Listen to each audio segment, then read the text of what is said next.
retribution. Oh yeah, we want retribution. Oh yeah, we want retribution. Oh yeah, we want retribution. Yeah, we ran out of patience. Boil up with the cold hard hatred. I can feel the vibration. Feet in the streets, it's a new sensation. I wanna break faces on the pavement. I wanna make greatness look complacent. Adrenaline awakened, I can taste it. We can make an impact, grab and then take it. Like a disease, bring them to their knees. Take for their disease. Just like a wind, spread into the streets. It's time to make them bleed. 'Cause we just want retribution. Let's go light up the darkness. Make true of an empty promise. Flip gods into weak and harmless. Take to the streets and turn them to a mosh pit. 'Cause we want retribution. Oh yeah, we want retribution. Oh yeah, we want retribution. Oh yeah, we want retribution.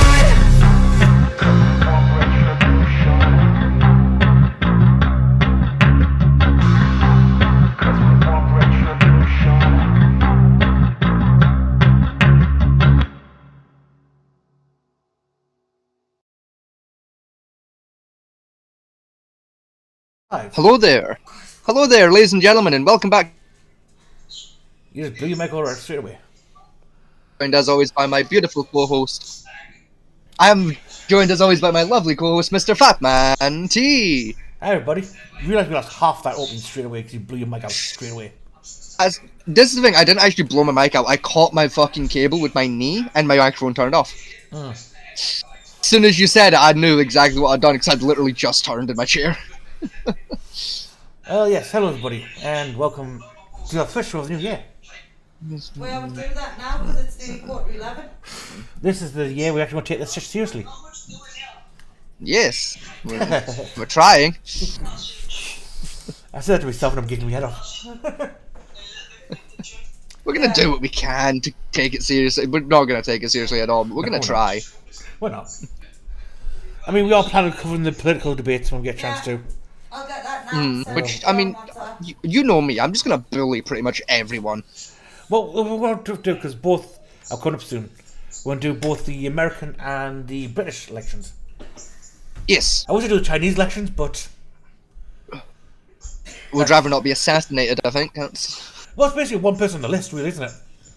I mean, technically, It's North, Winnie the Pooh or Winnie the Pooh. That's... what's funny, but a funny fact I found out is North Korea actually has elections every year. Yeah, You know, there's actually three. there's only one person on the ballot, but Yeah, there's three parties. You know. Only one person ever on the ballot. yeah. And he's on very thin ice with his own sister, Right, who's ready to kill him. Lenny, love you. I'm sorry, tried twice. Bye. We're sorry we're late. I got distracted earlier on today. Well, if the British crowd, but technically was bang on for the American crowd. So I mean, yeah. So yeah, sorry British fans. Things came up. I had to go do something. I got distracted while doing it. Lost track of the time of the day. And it happens. yeah, It's one of those ADHD things that occurred there. So as the title shows, my bad. As it shows, we're now going to look back at maps again. We are. That was episode 2 we did last time. We did this, so I thought it'd be nice Well, to look back at a long it time once ago. more and see It how was a long time ago. Episode 2. That was back in the very early days. That was a long fucking time ago. Episode 2, literally, of our show. It was, yeah. It was. And to be honest, what we're going to do is we're going to look back and see if any of our predictions come true of what we said last time. And we've got some new videos as well. Because we still have a few minutes to kill before we can really kick into things. Alright. I've got a story. Oh dear. I've got a story to share with the people at home, right? So I was in a poker tournament earlier today. I was just been playing poker with the kids. Cool. No, I was in a proper a sponsored poker tournament at that. It was a sponsored. I don't know who sponsored, but it was a sponsored tournament. I got an invite from Coral Casino, because I was qualified essentially due to like my performance last year, so I got a wee ding off them earlier this week. Like, hey, we've got a tournament coming up. Like, you've qualified for it. Do you want in? So I was like, yeah, fucking, I can do that. That's fine. So that was scheduled today. Scheduled to start at 5 p.m. With like it earmarked for like at the latest it should finish at about 3 a.m. I was like, okay, that's fine. Like, odds are I'll be out long before then, and if I am still in the tournament while doing the show, I can multitask. Fuck it, right? We can't. Yes, I can. We can't. I can when it's poker. So, signed up for that, right? Signed up for that a few days ago, right? And fucking... I was doing that. I was playing the tournament, right? 400 players total. So I think it was like 430 total. But about 400 people signed up, right? I came 70th, right? That's not bad, actually. But I did pretty good, right? Strongest performance like of the year so far. So it's a good start. First proper tournament of the year. I did a pretty good performance. Well, my rankings not too bad, to be honest. And I kind of tournaments. Yeah. So that was all right. Yeah, I did pretty good. So yeah, came 70th, and that was enough to win a small payout, right? It wasn't the top prize I was aiming for, which was 150 Great British Pounds, but hey ho. I got I basically got 11 pence as a prize. But said 11 pence came in the form of a tournament ticket. And so the point of a tournament ticket is essentially like it's got a set value, and if there's a tournament on, like within like a certain gap, like a timed gap, you can use it as equivalent to buy-in. So you some tickets are worth like 20 quid, and you can use that for a £20 tournament, or you'll get one that's worth 10p, and that's for a 10p tournament and things like that. So I got one of them. Mine was for an 11 pence tournament, and I was like, ken what? In for a penny, in for a pound, right? There's one just started. You know, there's like fucking 30 people in it. You know, fucking like early registration still. Go on then. Why not, right? I've got time. Fucking jump into that. So buy into that with my ticket, thinking I might walk away from this with money yet, right? I can pull this off, right? So sitting, right? Get booted into the table and everything, right? First hand of the game, right? First hand of this tournament. My second tournament of the day. Pocket Kings. Ooh, not bad. So I went all in. Sure enough, all around the table, fucking fold. One guy looks at that and just goes, I'll play that. He goes all in too. I went, oh, okay. Right, I'm expecting him to have like fucking like 4 or 5 or something, right? No. Pocket aces. Oh, you. I was like, there's a chance, right? The river drops. Guess what the river was? I've got the river memorized. Guess what dropped? Yes. Guess what those first 3 cards were? I guess the first 3 cards are probably what? Ace King. Ace King. And it's a random card. 9. Ace King 9. Ace King 9. I took off my headset and I just walked away. Literally, like, saw that 9 and just went, nope. Took my headphones off and just walked. I was like, nope, I'm not nope, I'm out. I'm not even gonna sit and wait. I'm out. I know I've lost that. I'm done. Bye, fucking. No, guess the river was an ace, was it? Fucking. It was just Ace King 9. Fuck you. That was the first 3. Came back. Sure enough, it's like Ace King 9, a 4 and a 6 or something. Just fuck all helpful. First hand out. I was like, fuck. Well then, I did make a playlist up today for the videos. And the first video on the playlist isn't anything to do with maps. Good. It's not. It's a nice, joyful song. Well, it's too late at night for me to do karaoke. The landlord will kill me if I start singing right now, so I'll let you cover it. I'm not singing. Fuck that idea. Well, we'll just get straight into it then. Like, we'll skip the song. If we're not gonna sing, what's the point? Fuck you. Because I still like the song. True. It is a good song. That's one of the best renditions I've heard of it, to be honest. Down the glen, I can't help myself.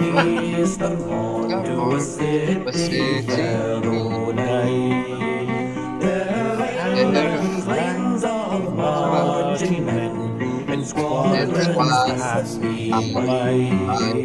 No pipe did come, no battle drum, it sounded last true. But the angel's bell was loud as swell, rang out in the foggy too.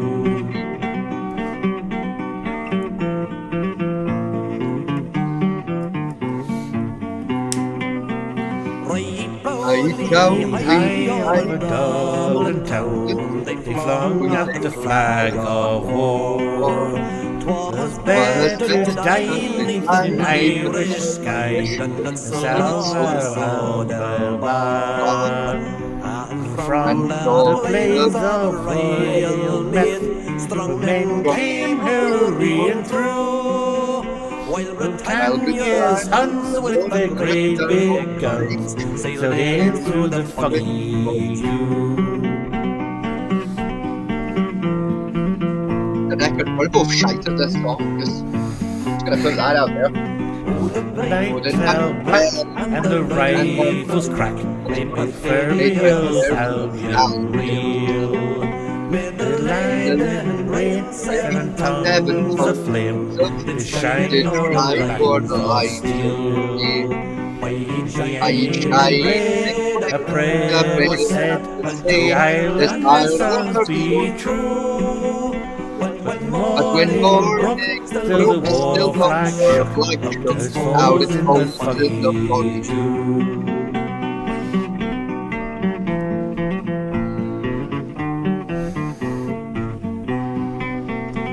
The bravest fell and the requiem bell rang out full and clear. For those who died each attack in the spring of the year. While the world began deep amidst those fearless men but few. But the fight the freedom light might shine through the foggy dew.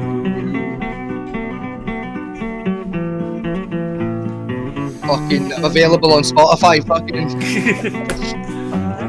Back through Glen I rode again, my heart with grief was sore. But I parted with those gallant men who I'll never see no more.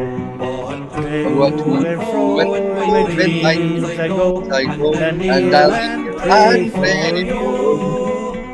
For slavery fled, oh glorious dead, when you fell in the foggy dew. Yes, we're both shy singing. Correct. I'm slightly less shite though, I would argue, but then... No, I think I'm better than you. No, I'll have to phone a few favours, right? Get Simon Cowell on the show to make that decision for us. You know, I'll pull a couple solids. You know, I know a few folks in the music industry. I'll pull some strings, see if we kind of get Simon Cowell in. Fucking yes. Get fucking Sharonce or some shit, right? Some fucking famous cunt that sings. Fucking Yeah, like I say, I know it's an Irish rock song, but I do love it. Can that Sharonce lady what did Oops I Did It Again? I'll see if I can get her in. Fucking. Next video is a bit funny. 10 years ago, a group of do you hear that, Fatman T? Do you hear that sound? What, the sound That's the bullshit? That's the sound of countless music fans across the world coming for my head for that joke.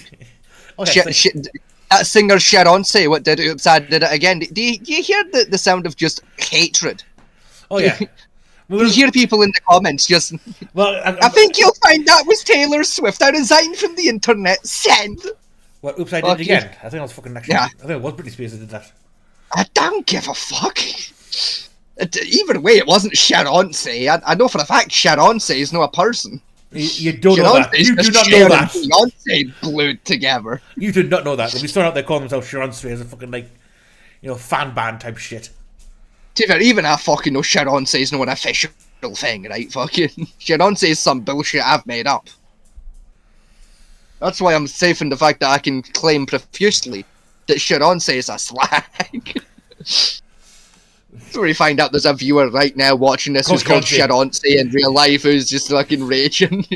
No, I imagine for you is that guy on the pillow. How did he know? You know, leave Britney alone bullshit. You know, Britney's pillow like screaming at the camera. Just leave Britney alone. Yeah, leave Sharonce alone. If we ever get a hate video like that made for us, I would play it on like repeat for like an hour. Oh, if only. See the guy that did that. See the guy that did leave Beyonce alone, right? See if that guy. That was it. Leave Britney alone. See if that guy could actually make a video just like leave like the exact same tone and everything. Just leave Sharonce alone. Yeah. Oh my god, I would pay money for that. Do you know how much money I would be willing to fork over for that shit post? I say, if anyone sends hate mail or like hate in general, we will screenshot it, then post it on the channel. As we laugh our ass at it. And if it's particularly good, I might print it out and like frame it in my office as like a badge of honor, you know, like don't worry, put it up on my wall next to my Starfleet diploma. I say, in order for them to hurt our feelings, we have to have feelings and a soul. Mm-hmm. Which we don't. This has got fuck all to do with anything, right? But I've reminded myself of this, right? So I've got an uncle that lives down in England, right? Not too far from where you live, Fat Man. He lives down in Morecambe, right? So a fella called Paul, right? He's my uncle, right? Yeah. I remember I was about like 12-ish years old, and I did one of them online courses, right, to get like a Starfleet diploma, right? I was a nerd, right? I was a nerdy child, so I was a nerdy child. I've done that. I did it. It was like $12 too. It wasn't too bad, but fuck, I did one of them. Fucking, I did like, and it printed it out and everything. I had my name and shit on it. And fuck you, my uncle's. I think it was either my uncle's birthday or Christmas was coming up. It was one of the two, right? This is one of my talents in terms of photoshopping memes like started, right? Do you know what I did for my uncle for his birthday and Christmas? One of the two. I pulled up my digital copy of my diploma from Starfleet, and I pulled it up in Photoshop, right? Edited out my name, and then edited his name into it, and then printed that shit off for him. You can tell you from Yorkshire area, fucking, yeah, deep pocket, short fucking arms. So I was like 12. I didn't have like another 12 quid to spend on it, so I just forged one out of mine.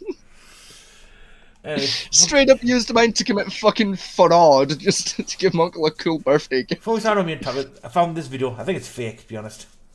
But, you know, it'd be interesting if it was real, because it'd be fucking funny as hell. And probably something I would do. Years ago, a group of teenagers threw a stone at a volcano, but something that was never expected happened. Oh my god, bro. Oh, hell no, man. What the fuck, man?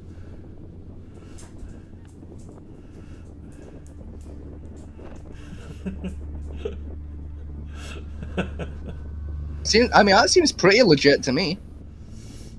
I don't see anything incorrect about that. Neither do I. That's not gonna like erupt. I can tell you that for free. That's just bubbling away. But what about the comments though? Which I do love the comments of this. You throw rocks at nature's most violent gangster, they tend to get pretty angry. Yeah. Time traveler throws rocks, leaves. The natives, oh great, now we must sacrifice a virgin to appease the volcano god. So, what did we learn? To not throw rocks at sleeping geological time bombs. Correct.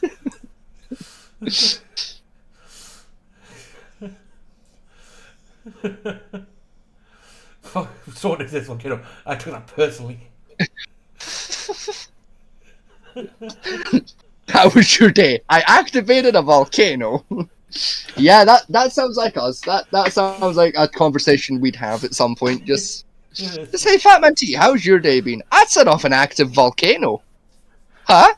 You did what? Why? Because I can. I shouldn't be trusting a volcano like that. Might just thought of telling the cannonball in.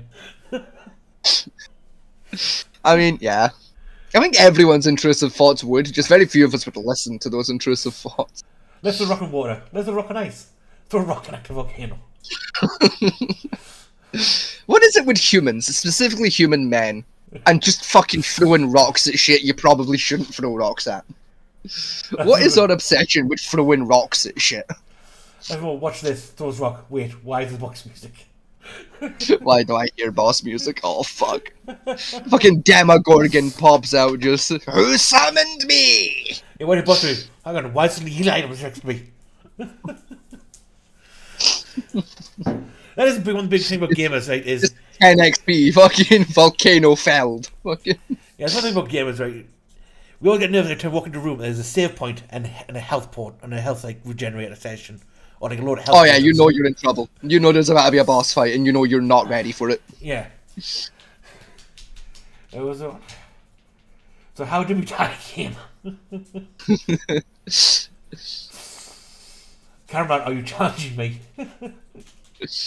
You dare challenge me, volcano? No, stay, yes. Group teenagers, no. Group scientists. A group of volcano scientists. Never mess with what I quit. Achievement unlock, act volcano. Teenager volcano level threat. Yo, that's cool. 2 minutes later. We're dead. Nah, we fucked. Oops, we're done. What should I be? For thousands of years, I am dormant. Who dares challenge me now?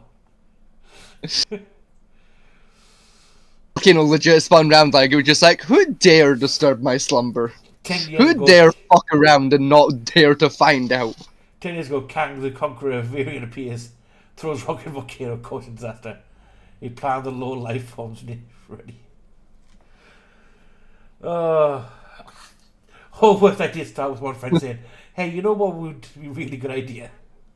Hey, do you know what sounds like a fucking funny plan, right? See if we fucking pick up a Ford Focus, right? And we just launch it at a volcano, right? Yeah. What could go wrong? Gee, I don't know, Tom. Maybe we all fucking die. But I think for us we should try it out better. Like, you know, instead of like just a rad volcano, we should try Yellowstone. That would take out the world. You can't throw a fucking Ford Focus at Yellowstone. You'd kill everyone. Well, okay, not Yellowstone. How about the San Andreas Fault? You could do that. You could throw a Ford Focus at the San Andreas Fault and have very little go wrong. That's fine. Yeah, because also Miss California. Let's be honest. Yeah. Or Florida. No Florida's on the other side of the country. Yeah, but like Florida probably has something similar. Actually, that's quite. Well, Florida has hurricanes. They have a lot of hurricanes in Florida. People insist on living in places that suffer from, you know, hurricanes, volcanoes, tornadoes, shit like that. Let's say Tornado Alley is quite clearly defined in America. There's actually a whole map. Yeah, people still build houses and towns in the middle of it. And every year, tornadoes come through it. Hey, why would you live there? Cheap. Like, that's like moving to a town called Stabbyville, and then getting complained that you keep getting stabbed. Yes, The clue is in the fucking name, lads. It's called Stabbyville. Difference is alright. For the same money you spend building a house in Tornado Alley, right? You pay for 50 grand and you get a nice, like, almost mansion in Tornado Alley. For 50 grand, you barely get a 1-bedroom flat. Above a bowling alley. But that mansion's gonna last, what, 6 months before a tornado comes and just wrecks it? See, that's what Americans are smart. They build all the houses out of wood. You know? So it's easily replaced. Make it out of, like, tornado-proof stuff, then. I mean, that's what we do in England. Like, if you're gonna live where there's a tornado, make it out of something that tornado can't fuck up. Yeah, you think they'll make it out of bricks and steel, but no, it's wood. Yeah. Or, like you got, like, matter and antimatter, right? Like, matter can't fuck up antimatter, and antimatter can't fuck up matter, right? Because they're, like, opposites, right? Yeah, when you put them together, they explode. Right? Like there must be like a a tornado equivalent of that, right? Like the opposite of tornadoes, what you could make your house out of. Yeah. And then like the tornado will come, see your house, and go, you cunt, that's a slice of ham. Fucking go around your house and not fuck it up. Well, there must be like a material what volcano, I'm gonna keep fucking it up. What tornadoes are scared of. Yeah, it's called bricks. There probably is one volcanoes are also scared of, but there's probably something we can use what tornadoes are scared of. Yeah, it's called bricks. Now see, tornadoes aren't scared of bricks, right? There was that tornado down in fucking Manchester a couple of weeks ago. Yeah, to be fair. And that fucked up some bricks, right? No, it didn't. So it bricks aren't the answer. No, it didn't fuck up the bricks. It fucked up the tiles on the roof. It took the roof off. The rest of the house was but fire. It also threw a tree at one of the houses, so clearly it's not that afraid of the bricks. We need something what the tornado is afraid of. When it'll go around and no fucking touch anything. Tell me, I don't know if you've ever seen this one. See this guy. Do you like how cats are scared of cucumbers? Like, you throw a cucumber at a cat and it'll fuck off out of the room, right? That bit for a tornado. That's what we need. Don't know why I pressed space bar.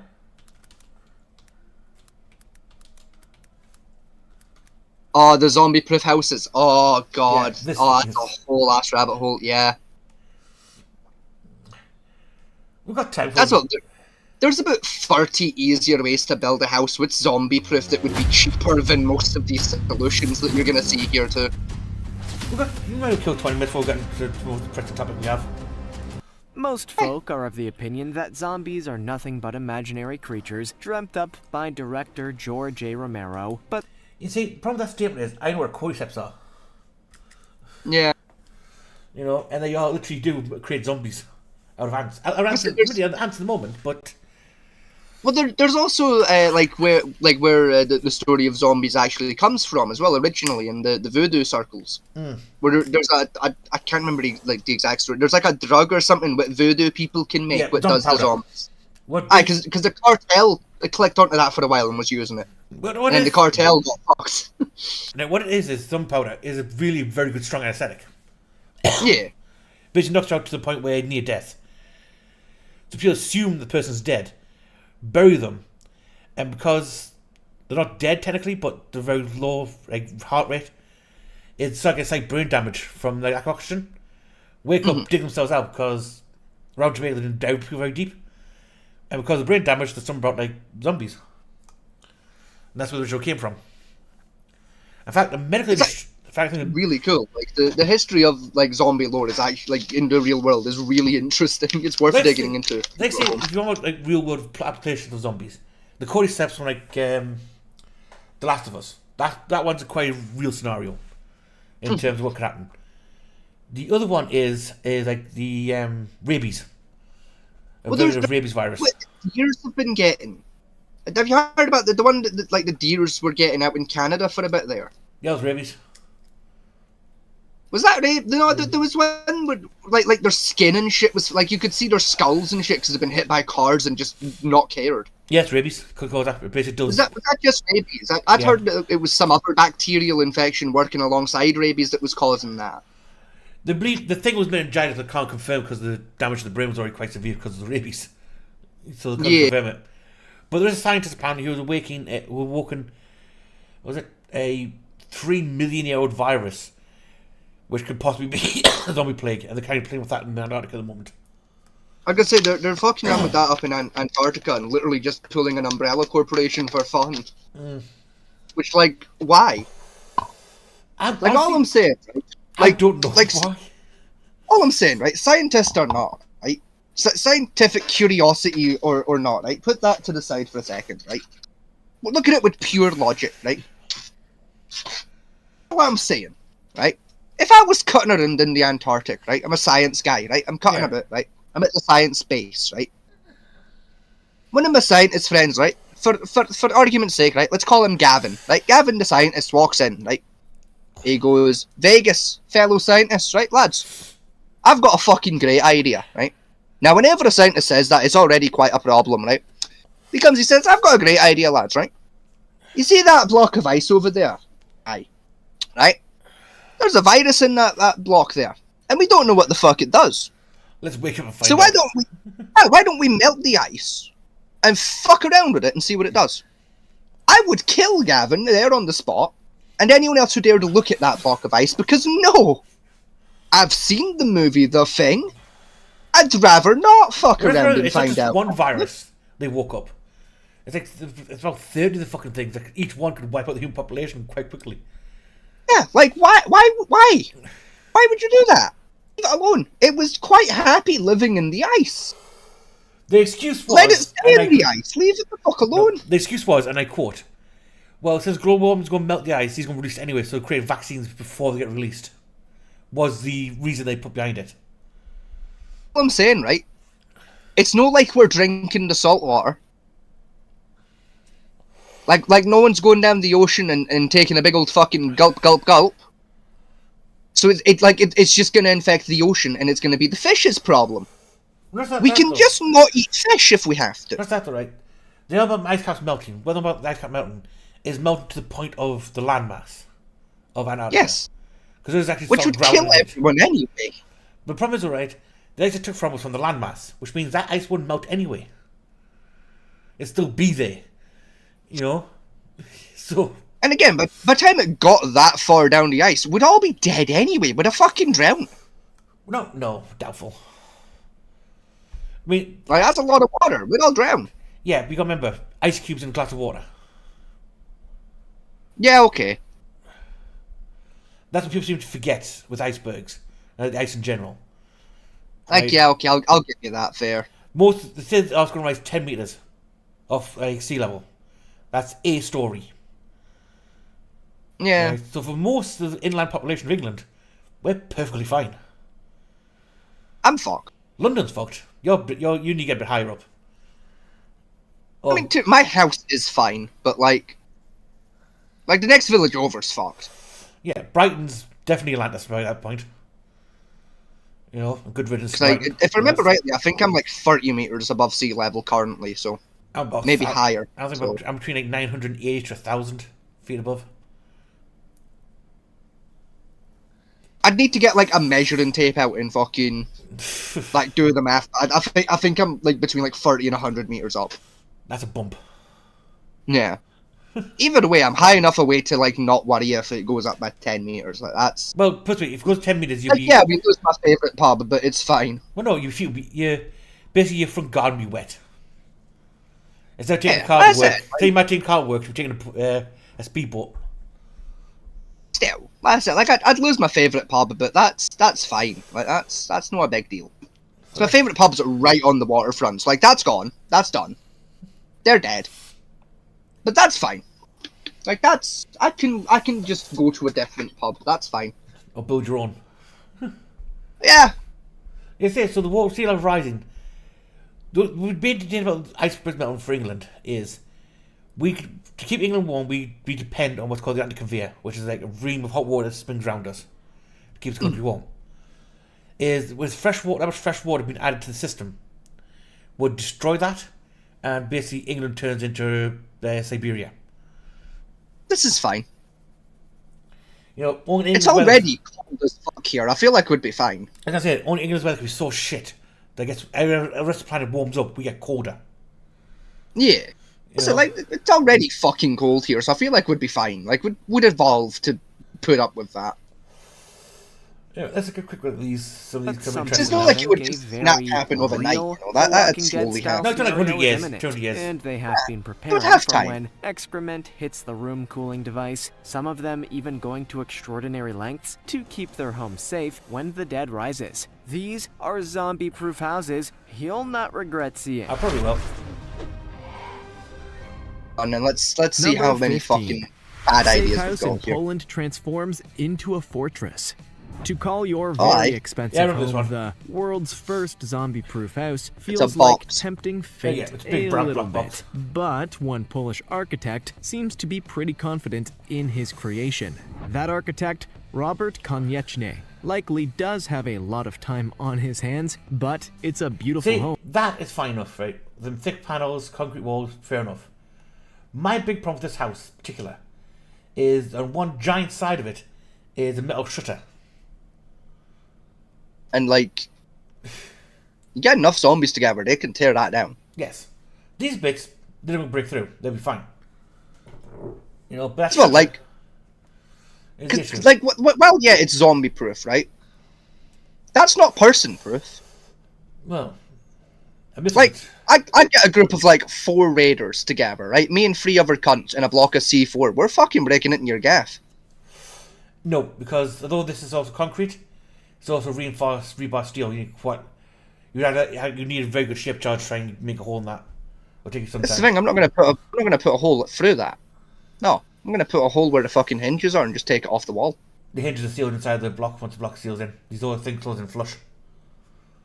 I still reckon I put a fucking block of C4 on that top corner, that bitch will fall over. A pretty ingenious house designed for much more than just a zombie apocalypse. Built on the outskirts of Warsaw, the house is basically designed for any that wee fucking garage is pure glass, and it's got a way into the main building. Climate change, I can just smash through that window. Even nuclear war. The house effectively transforms itself from a pretty villa into a complete fortress, with moving concrete walls and roll-down metal shutters that can shut out windows and doors entirely. And, as if that's not enough for you to be encased in such airtight lockdown protocols, the house also has a concrete wall outside. Fair to say you won't be getting any door-to-door salesman. While the house is definitely safe and would probably protect you from zombies, for a short while at least, it doesn't look particularly fun. And nobody has really answered the two questions that plague all billionaire bunkers. What happens when you run out of food, and do you really want to be the last one alive after a zombie apocalypse? Like this video, I do. Smash the subscribe button and click the the notification bell right now, or Slenderman will come from under your bed when you're sleeping. I have grenades. I've got a knife. Now it's time for the juicy topic, designed and Like, I'll shank by Slenderman, I don't give a conspiracy theorist That's just Tony shit. Zanzu. This remarkable structure has been prepped by Zanzu in the case of a zombie uprising. Convinced the rising of the dead is coming, this house was designed so that he and his family could safely get away from land. To be fair to Zanzu, he is not totally crazy. The house wasn't just built in case of a zombie uprising, it has also been designed to be the perfect hiding place in case of other, more realistic, apocalyptic scenarios, such as extreme flooding. Looks like quite a nice place to hide from society. Two big flaws here, right? There's a sea view from every window. Two big flaws with this building, right? Flaw 1. Zombies don't drown. So what's stopping the zombies walking under the water like it's Pirates of the Caribbean and then climbing up to your door? Zombies all climb. Flaw number 2. You'd be surprised. Flaw number 2, right? Zombie apocalypse, right? I would argue you've got to be more worried about the people than the fucking zombies in a zombie apocalypse, right? Because like people like me will go schizophrenic and just start killing things for fun, right? So it's stopping me, and again, a group of, say, 3 of my psychopathic friends with a boat, going fucking zzz up to your door, taking the door off its hinges with a screwdriver and a drill, and then murdering your entire family and stealing all your shit. The biggest problem, there's a big fuck off door on it. See, the problem with zombie apocalypse is a threefold. 1, in all movies, somehow the military gets wiped out. Now, I know the military is a bit of a dumb machine at times, but I wager it won't take them long to figure out, shoot in the head. Yeah. Or, for the matter of fact, they have enough bullets to basically turn any zombie that comes near them into pink mist. Correct. Like, there's always going to be one AC-130 pilot cutting around, you know? Yeah. Or Warthog pilot. Yeah. And trust me, the Warthog's main gun would turn an entire street of zombies into pink mist. Because isn't the Warthog the one that's got the machine gun on the front built by General Appliances? Yes. Where if it fires the gun for more than like 4 seconds, it falls out of the fucking sky. 10 seconds, it melts. Because the force out of the gun is that strong, it can just take the plane out of the fucking sky. Yeah. 10 seconds caught on fire, A, drains that magazine dry, and B, it shatters the front fuselage to pieces.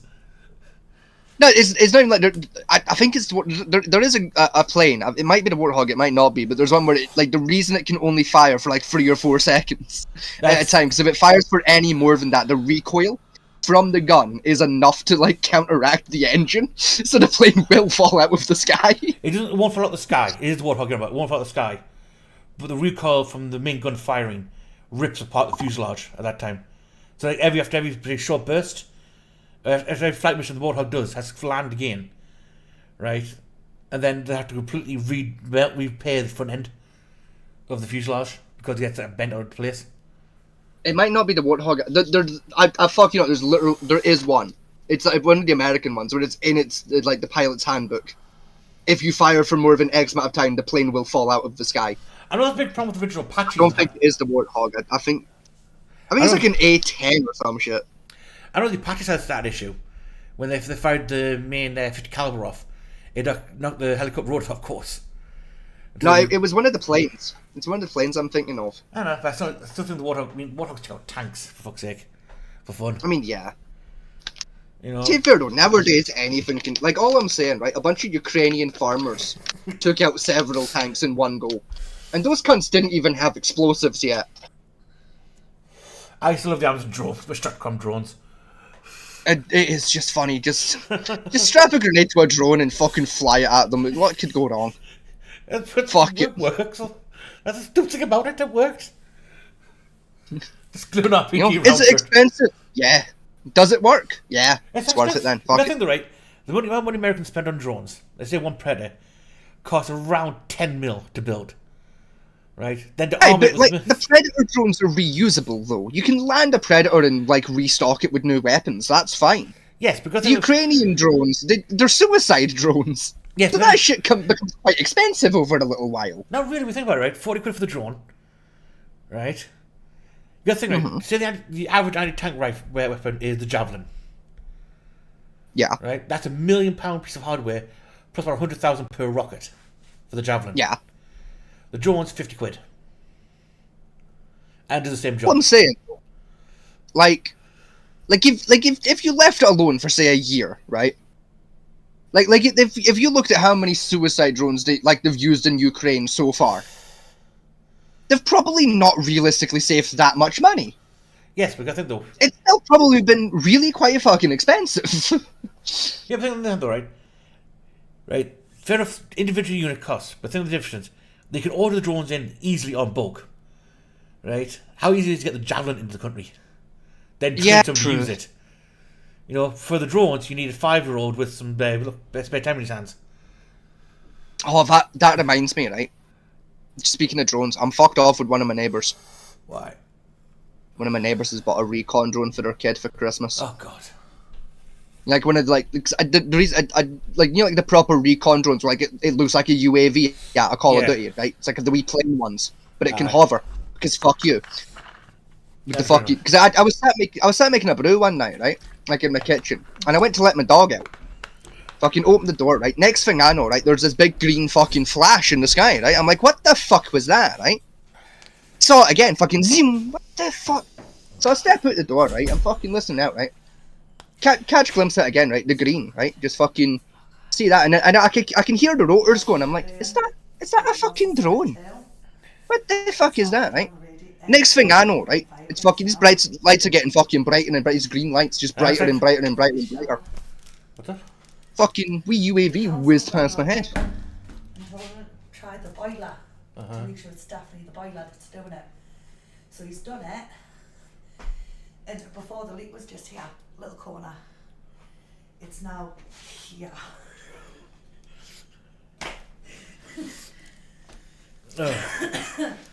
Oh well. So we're looking at a few fucking days because they're gonna have to take the whole fucking ceiling off. Oh dear. Oh yeah, fucker, that's expensive. Yeah, it's not about a fucking boiler leak. Counts as $150. Yeah, no, The good news is that's expensive. still only in the certain room. Has his brother at the house yet? No. Move. Well, Move. good. At least it's not fucked the entire ceiling. It's just that one ceiling. That's fine. And how the way the council works, you got the plumber out to fix the fucking leak, then the gas man to refit out the boiler out, then the plaster to really plaster, then the inspection team out. It's like a 5-year-old deal. That'll be fun. Hi, Lodger. Look on the bright side. Nobody was hurt. Not yet. Yet. Yeah. I've got no doubt one of the fucking, like, an electrician or something will come out to do part of the job and fucking detonate themselves, but like... Since Glitter's here. No, I'm not. Oh. We need another opinion on the show. Well, We're doing maps Oh, again. yeah, we should get a woman's opinion. I'm angry enough about my ceiling, thank you. Wait, Keats, quick, like, real quick. I got a question for you. He's got a question for you, apparently. What? Says what? Did you try and post me something on the 28th of December by any chance? Oh, apparently there's got a mystery parcel being delivered to him. Right, from who? Correction, I've had a bit of paper telling me I've got to go collect a parcel. I took a picture. And I'm due at post office £1.50 for it, apparently. It apparently wasn't fully posted, just trying to find out who sent him it. Right. Because I've no ordered anything, and my last name was butchered, and I want to complain at whoever butchered my last name. His last name was butchered on the form, he hasn't bought anything, so he doesn't know who sent him it. He's trying to ask everybody knows if they sent him anything on the 28th. Not me. I'm skin. I don't think it was any of us. I didn't think it was you, but like at the same time, like I thought it was gonna be either you or Fat Man T because of like the dyslexic attempt at my name. What? It should have stickers about who, like which company sent it. No, I got a paper from the postman through the door saying he was postage on something. And I go pick it up at the post office. And has he picked it up? Not yet. It could be. I'm picking it up tomorrow. It's going up tomorrow. Gotta go up to the fucking delivery centre, pick it up. I'm gonna bully the Postmaster General, because, you know, how often do you get a chance to bully someone with a job title like Postmaster General? He's gonna bully Postmaster for fun of it. Okay. I would do the same. Mainly because like, I don't understand how my last name got butchered. They put a C in my last name.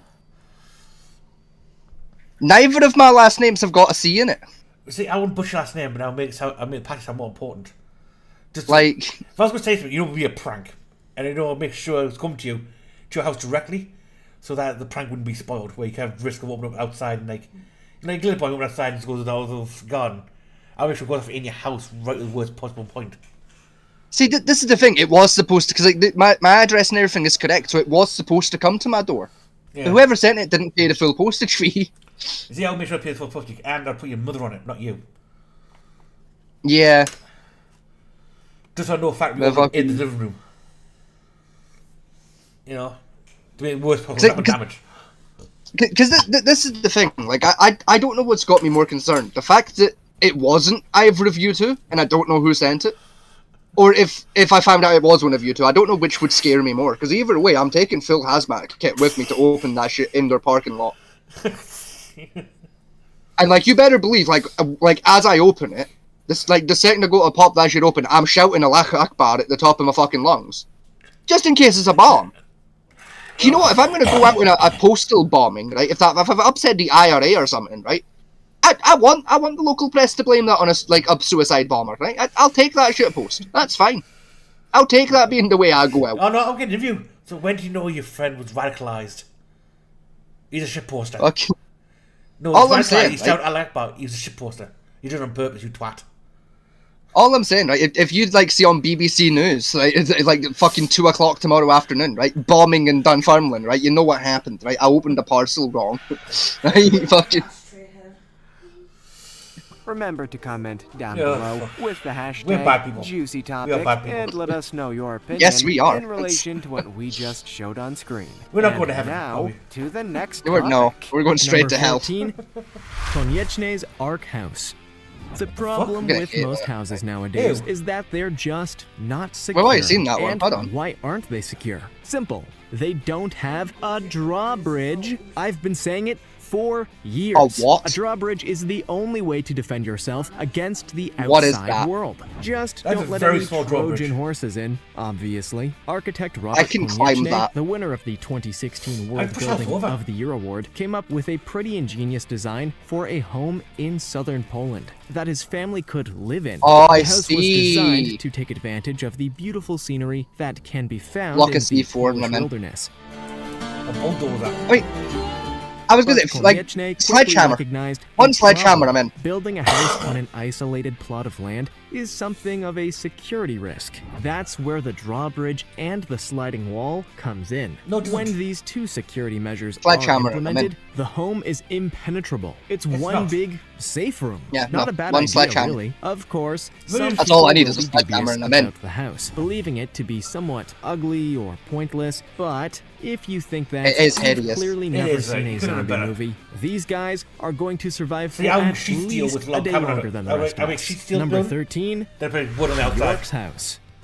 Any of you I can still burn that down with Bjork knows that this is going to get weird. This is a woman that dressed as a swan to the Oscars and whose music can only be defined as unusual. So, to hear that she leaped at the chance to live in an isolated tiny house on a remote island is unsurprising, to say the least. I don't think there's anything more on brand for Bjork. However, the Bjork rumor is... The sky sail is here. I just don't even need the grappling hook part, just the rope will do me.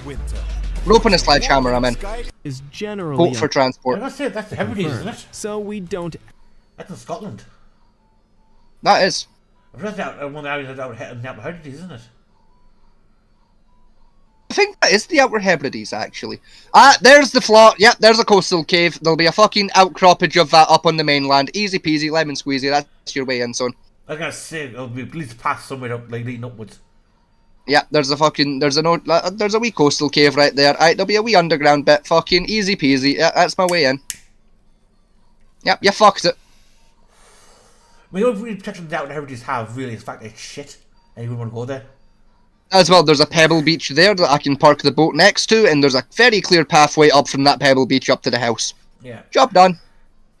That's 2 ways in. Actually know if she does or has ever lived on the island. But here's what we do know. Ellai is a tiny island located just off the southern coast of Iceland, and is home to one small, isolated house. It's a little bit north of the Hebrides. Not by much. Not by a lot, but...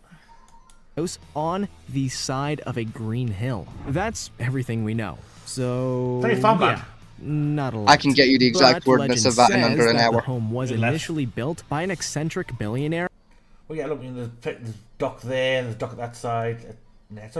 That's who suspected a zombie apocalypse was imminent and wanted a reliable place to escape in the instance of a potential outbreak. Is that story true? We don't know. As well, I could Halo jump on as well. As any. In actuality, the house on the island is lacking in electricity, running water, and plumbing. Yeah, see if I just Halo jump to that far edge and then hook down. Easy peasy. How? How what? It's in lack of electricity. It's in the Outer Hebrides. There's enough wind there to turn any turbine into a fucking jet engine, for a start. Well, they don't have any. They've not set any of that up. Right, you're next to the sea, so you need to put in a tidal generator there with doing enough power. Yeah, but they haven't, is the problem. And as well, that's another security flaw, because, like, again, you got a chuckle fuck like me wants to break in. Especially if you've got a tidal generator, I can just pull up to where the tidal generator is, snip the cable, and then move on. And if I time that right, I can be breaking in as your power goes. It's as good a place as any. Number 12. Dunbar Rock. If you really were planning to wait out some kind of nightmarish zombie apocalypse, I'm not sure I could imagine a more beautiful place to do so than Dunbar Rock, a villa located in Honduras. Honestly, I think any of us would wait out the rest of our lives there if we could afford it. Dunbar Rock is a 4-story villa off the coast of Guanaja, and it is beautiful. Not only do you get the advantage of not being eaten, but you also get a pool and multiple houses, a massage room where you can just lay for a while. Obviously, you don't want any other people there. I don't like it. And oh yeah, no, you're right. You can literally just walk to that. Yep. What happens when the food runs out? Well, the island has a great deal of fish living in the water around the villa, meaning that a talented hunter will never go hungry. However, untalented... I guarantee you anyone living in that house is not a talented hunter. Correct. Because it wouldn't be there if they were. That's well.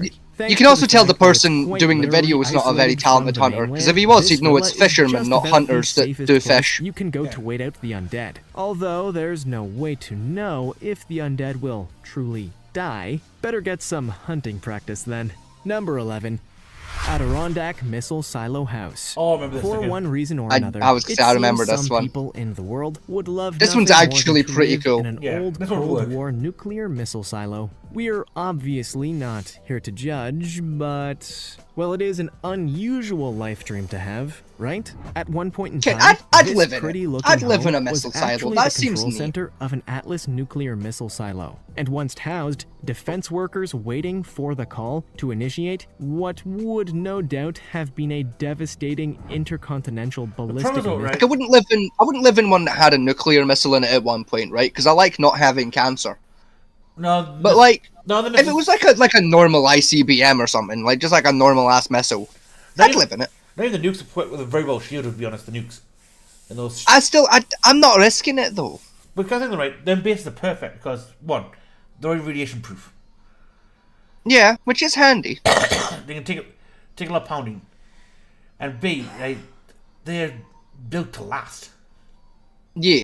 Missile strike. And now it's just a wholesome private little home in Adirondack State Park with a 3,900 square foot subterranean complex buried deep beneath it. Wait, what? Yes, if you're genuinely concerned about an impending zombie apocalypse, having a hidden 1950s nuclear complex of corridors will surely put your anxious mind at rest. Yeah. Or there's an old abandoned. It's not like the house doesn't actually have a missile any silo. There's an old nuclear abandoned missiles inside it nuclear now, though much of the shelter original Cold War in equipment Dunfermline can City still be found that you in can. the home. It's like So long, like a probably lot not of people don't know good what it house is for anymore, but cocktail I know a few parties. folk that 3 know what it drinks of is. the It's like brown out in the stuff woods. It's really cool. Like I've been there a couple times. I mean, where I live, It's fucked. It's fucked beyond repair. But like you could hang out in there temporarily in an apocalypse if you had to. where I live, Like it'd do you for a couple of weeks. where I live, there is a massive World War II bunker, and you're talking. It was designed as a backup command center in case London fell, type thing. Yeah. So No, I know the one you mean. Yeah. It's like about 2 square miles of like tunnels, buildings. It's really cool garages, as well. and they lost it. They just misplaced. They forgot where it was. Just. Yeah, it's if I was any record, problem is we took off most records just in case German invade, and it was never used, so they lost it. Sounds about right. Yeah. So the military has basically said to anyone, if you can find it, you can keep it. Just give us the paperwork back. Valid. And there's Like that's fair. There's probably tanks in there. There's motorbikes in there, jeeps, umpteen amounts of rifles, weaponry. I think I have to hand the bombers back over. Is it like any cunt found it yet, or? No. The problem we've got is you can't use radar. Catman T, I know what we're doing this summer. Probably you can't use radar to find it because it's built as part of the old mining complexes that were shut down. It was actually built around the mines. You know? That sounds like that shouldn't be that difficult to find. It is considering how many mines you're talking. There's what, 7 mines where I live. Yeah. Alone, and the shaft and the drop shafts. The drop and come off the edges, so it's almost impossible to get them anymore. I feel like a bit of rope and some bravery you could get in there. I mean, people have been looking for it, and they dug out maps trying to figure out where the fuck it was built. Because what we think what happened is one of the old shafts before it got shut down in the 30s. They just used one of those and built into the mine shaft itself to spread out from there. But the problem is, though, not all the shafts are on maps anymore. Or where they really put the maps at all, to be honest, because we just ran like dug down here and like hoped and prayed. Oh no, it's somewhere between. I'm saying, right? Oh no, it's somewhere between like the town of Stanley and Concert. There's like 7 miles in between the two places, and it's somewhere in that area. I bet we could search every square inch of that in a week. You know, so people are still looking for it, like, because like I say, there's. I mean, if the tanks are still there, which is apparently they are, you're talking old A1 Abrams. Not really yes, Abrams, please. Like Matildas and shit. Matildas and Churchills and a few others like that. They're worth it if they're still there and they're still a decent nick-ish because it's sealed. You're talking they're worth what, £500,000-600,000 each in this. Yeah. Even not running state. That's how much they're worth. If they're running still. So let me just make sure like I understand what the deal is with the government here, right? If you find it, all you have to do is hand over the paperwork and everything else is yours. Yes. Fucking, what are we doing? Let's go! Get your metal detector, I'll get my night vision goggles, let's go fucking raid Stanley! What are we doing? I've tried looking for it, trust me. Like, what are we doing this show for? Why the fuck are we not looking for, like, the underground base with, like, millions of dollars of military tech inside of it? What are we doing? But if your time team, the military's tried looking for it. They sent a few teams out looking for it. The time team went looking for it once. And we know how feckless the military is at finding shit. They lost it in the fucking first place. I was trying to work out how it was lost, but when you spoke out, like, they erased it from the map and documents. It was only word of mouth. Yeah. Originally, where it was. And then, apparently the guys who knew where it was got caught in the London Blitz and died. So knew it. No. I bet there's a guy who's like, he's like a long descendant fucking family member of one of them, right? It's like a family story that's been passed down that no one in the family believes about where it is. Yeah, probably. Like, there's probably a cunt out there that knows exactly what it is, and he just doesn't realise he knows exactly where it is. I wouldn't put it past it, because apparently there's little planes there as well. Fucking... What the rumour is, you're talking like 10 tanks, 10 jeeps, about 20 bikes, enough ammunition to last 300 soldiers, to last them like an extended front, as well as all the communication equipment, codes, everything else. It's all in there. Kind of after like something's just like kind of dawned on me gently, actually. Mm-hmm. Wee things just kind of tickled at the back of my brain there, right? I might have documentation about that bunker, actually, like, not in my house, but like in my auntie's house. And I'll tell you why I think that, right? My great grandfather, who I'm named after, right? He served in World War II. He's the guy I tell you about in the family that served with the Gurkhas, right, during World War II. I'm sure, but I'm not 100% sure, but I'm like 70% certain, right? I vaguely remember being a kid and being told there was a bit of time where my great grandfather was in the Stanley area during World War II. Probably 2 years. No, it was in between his deployments. He was out that way. I can't remember why, but he was like, I think he was back on shore leave or something, and spent some time up in that area. And I vaguely remember there being paperwork related to that, yeah. like in like the family books. I'm not saying it's got to do with that bunker, but it might. You know what I mean? Like there's a small. There's a lot of paperwork telling that it exists. We know it exists on paper. We know it was built, when it was built, and like how big it is, and a rough layout and what it looks like. But as to where it's located, because of where the mine shafts are, trying to find it, they're trying to find a needle within a needle. Unfortunately. I reckon we could find it, you know. I bet two of us, we could track that shit down. That's all I'm saying, right? How fucking hard could it be? Like, it's a big fuck-off military complex. How fucking hard, like, even if it's underground, how hard could that possibly be to find? Considering that metal detectors are out because of the iron ferrite in the ground. For starters. Ground penetrating radar is out for the same reason. Satellites out because land's changed so drastically over the past 50 years. Because of the mines and stuff. Compared to the land, it's a single photo of an entrance where the mine was, where this base bunker was. Mm-hmm. The problem is because of the mines we had, our landscape's completely changed to what it was in the photograph by 1,000 leagues. There's still like clues there, though. I bet you could piece it together. I believe it's somewhere by the Louisa Pit, or just south down the bottom of the hill, next to what we used to call the Pineys, which is an old slag heap. I mean, the Pineys would make sense, wouldn't the slag heaps? That's what we believe it is. Then there used to be a hospital down there as well. Which again would make sense. Quite a big hospital actually as well, until it shut down. Mm. And that. So that's where again, it's shut down, right? But is it still there, said hospital? Like, is the building bit there? It used to be when I was a kid, but when I was a kid, it was still running actually. But hang on, kiddo. When was Shockley Southmore Hospital bulldozed?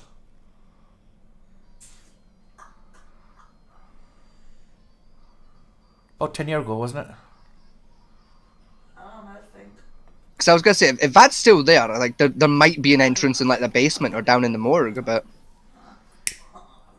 because I know that was quite a common fucking practice back then, was to have fucking emergency routes from house builder now, like bases straight into hospitals. But there's no house builder now. But I can remember when we were kids, there was still like a basement level which had a load of X-ray machines still in it. Hmm. And that, and I can't remember if they just blocked. Like I can't remember if they removed those, Because remember, they bulldozed the hospital down. They didn't take the foundation off, they bulldozed over the hospital. And then just concrete on top of the foundations again. To like seal off the lower levels. And that was it. Makes sense. So, I mean, it is cheaper to do that, so I can't blame them. And it's quite a big hospital, you're talking like good, what? Oh, 10,000 square foot hospital? Yeah. So it was quite a big hospital at the time, with A&E, maternity ward, that type of stuff. Until it shut down. It was tore down September 2015. Wait a minute. 2015 was tore down. And it was 4.99 acres. 4.99. Text me what it's called, actually. Like text me what the name of like that base is called, like the space people are looking for. So I'll delve into that rabbit hole later after the show. It was the Northeast Secondary Military Command Center. Right, text me. Send me that on Discord because I will forget. I need that written down. Would. And I don't have a pen. Will do. Because they say the do it now. Do it now. Do it now before both of us forget. You know what we're fucking like. Get it down now.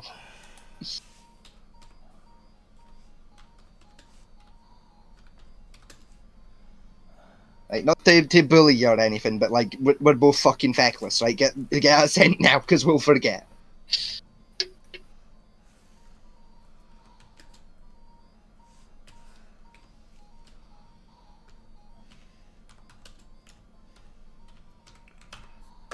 There you go.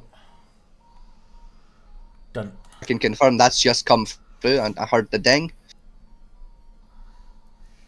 Right, it was the Hornside and Southmoor Miners Welfare Funded Hospital. It was opened in 1927 and it cost $29,000 and was built on land gifted by the Southmoor Coal Company. The cash was raised through the Mining Act of 1920 where the government charged coal merchants a penny on every tonne to better the mining community. A penny was also taken off every miner's ticket to pay for the wages of the hospital staff. Originally, the land in the building was left in the trust to the people of the Stanley area. It was incorporated to the NHS in 1948, but it remains unclear whether the deeds to the land was also passed to the NHS. Because there was a huge uproar saying it still belonged to the miner, and it was put in the deeds that it could never be sold for profit. It had to stay a hospital. And there's houses on it now. But it's obviously been demolished and now there's houses, yeah. But apparently there's still loads of uproar about it because apparently it should never have been. It's in the deed. That's also belonged to like the Miners Trust. Yeah, it belonged to the Miners Trust. It was the Miners Trust who built it for the miners. Yeah. But obviously because when it was built, the NHS took over back when the war happened. Yeah, because to help with the war healings, because obviously we got loads of kids from London and other places. The idea was the hospital was never supposed to be shut. Charlotte's supposed to be shut down, and the hospital was supposed to be left open. Yeah. The original plan, but for some reason they changed them around. It did say in the deed that the hospital could be knocked down, but it had to be for a non-profit problem. So open it as a park or open it as a community centre, anything like that. But it was never meant to be self-profit. This one, what about the military bunker that's around here somewhere that got lost? Yes. And that's what we're on about. There's 3 of them. What about the big one, the Secondary Command Centre for London? Right. The one's got the tanks and shit in it, that's supposed to be in it. That's what we're on about. He wants to go and find it. It's been, if you... It sounds like a fun way to kill an afternoon, you know what I mean? Right. The law states if you ask your council about any bunkers or any military operation places, they have to, by law, tell you. Yes, they'd lost it though, remember? They can't know But where it now is. a lot of people are asking, there's been a number of people asking, and they are constantly saying we have none. None exists. There's never been any, there will never be any, blah blah blah. Yeah, blah. the military record state there was one there, they lost it. Which is the daft thing about it. So there you go, there's the history of the hospital. It's no miners' hospital. Fine. 1920s. See if I just add fucking Newcastle to the end of that.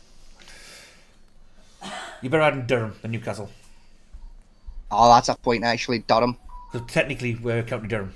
Where we live on it's like about 2 mile difference between Teesside, which is Newcastle, and County Durham, which is the other side of it. Like 2 mile board difference.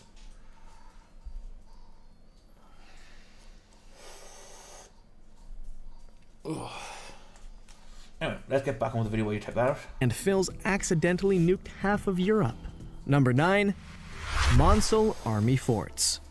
These army forts may well look like remnants from some old episode of Doctor Who, or some kind of cheap British Star Wars ripoff, but they're actually one of the best places to hide I remember in the event of... Do you remember these, Vegas? They're riding a Valkyries thing. What the fuck was that? I have no idea what fighting Valkyries.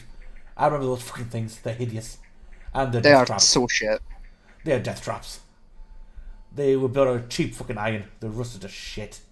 the apocalypse, assuming, of course, that you don't have a problem with living in a rusty box in the Thames. These anti-aircraft tower forts were constructed in 1942 and once formed a complex defense network that would protect the coast of Kent, and, by extension, the rest of the country, from potential German attack. At one point in time, these separate forts were connected by catwalks, although it's clear to see that those days have long passed. To use a catwalk on these forts now would be like trying to cross a tightrope. The fortresses were decommissioned in the 1950s, and only 3 of the original 5 are left standing. Back when they were in action, these forts would have been the ideal location to hide out from some kind of mainland apocalypse. Now, they're still pretty zombie-proof, but, well, you might end up in the water at some point. They're not very stable.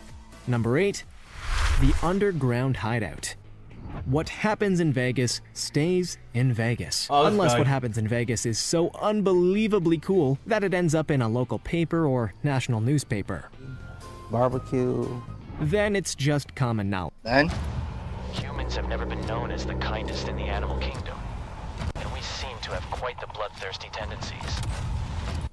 And, in the case of this house, it's very cool. It's Hobbit cool. Much like J.R.R. Tolkien's Hobbits, some people want to live in a hole in the ground. And for Gerard Jerry B. Henderson, that dream became a reality. In 1978, Henderson suspected that the end of the world was just around the corner, and he decided to build a house that would shield him from the impending fallout. Because I guess if a nuclear bomb hits Vegas, the casinos will still be open. I don't really understand either. I mean, anyway, yeah, statistically, actually, yeah. Underground I don't know what house, house over there. complete with guest house, caretaker's house, a 4-car garage, and over an acre of surface property. If Waffle House still That's open, a you know, secure you don't have to move little yet. rabbit hole. The house was later put If the on Waffle market House for survived, you can 1.7 survive. million, Yeah. presumably because Henderson assumed the world had regained some semblance of long-term peace. Man, I bet he's looking pretty silly about now, eh?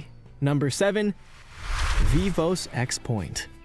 It seems the life cycle for an army base is pretty consistent. They get used for operations until they're decommissioned and abandoned. Then they get reopened and sold as shelters for people with too much money who seem to think a post-apocalypse world will be perfectly fine. Your average life cycle then. The Vivos X Point is basically a kind of RV park for military bunkers. Located in South Dakota, this huge base was once used to store bombs and ammunition between 1942 and 1967.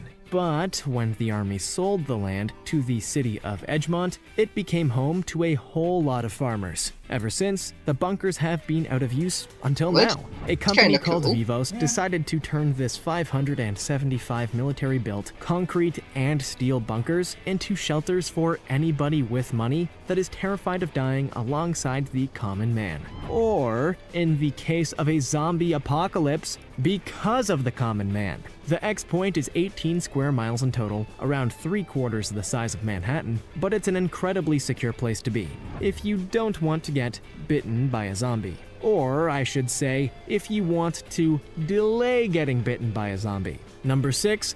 The Svalbard Seed Vault. Finally, we get to Seed Vault. answer a very important question. That thing's impenetrable. This is the thing, right? The Seed Vault is cheating. It is really. Because that's not a hell. You're not allowed to live there. No one's out there. Apart from like 4 people. Like, And there's like yeah, 4 there's- people there- allowed to go in there. there's like 4 cunts on planet Earth that's allowed there, and we're not any of them. Yeah. Although it would be a place to work around the apocalypse, like, but you know, the odds of that thing being taken down is like 0. To be fair though, right? See if the apocalypse did happen, I suppose you could live there. Because, like, who the fuck's gonna stop you at that point? Like, well, you gotta get into it first. I feel like the world might have bigger fish to fry than you trying to, like, live there, I suppose. The problem living there is, you have to get into the damn thing first, is the problem. I bet there's a way in. No, it's going with the best security systems on the planet. That thing. I don't know, I feel like if I threw enough C4 at the wall, I could break in. Like, No. Not saying it'd be easy, but I bet it's doable. That thing was built, that even for an entrance, could survive a straight nuclear strike. Damn. That's how tough the thing's built. To build up. I feel like if I throw enough explosives at it, eventually I'll get in. They believe an asteroid could do it. You know, a planet kill land and direct on top of it could kill it, but apart from that, then nope.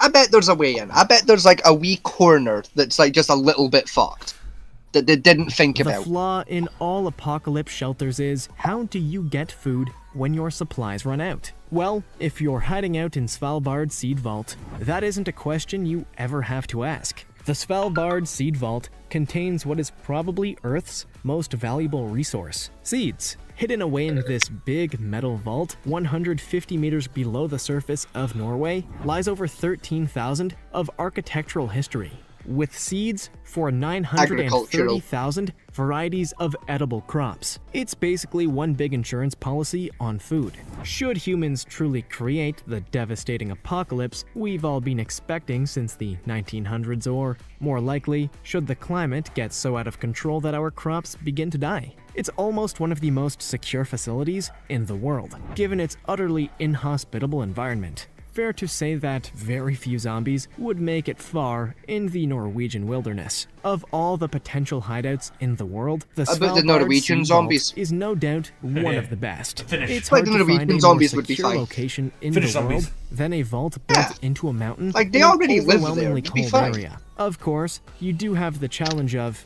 you know, getting into the vault. Good luck with that one. Number 5. There you go, that door opens, I can get in. Igloo. It's kind of an understatement, but the Leishmans are an intriguing couple. Leishmans. Before you even get to their house, you're met by their driveway, which is littered with pop art wind chimes, a huge glass sphere hanging from a tree, and several sculptures of pigs. And that's before we get into the house. Unlike most modern humans, knit fur designer Paula and her sculptor/inventor husband Bill have decided to make their home underground, in a unique house built into a hill in Canada.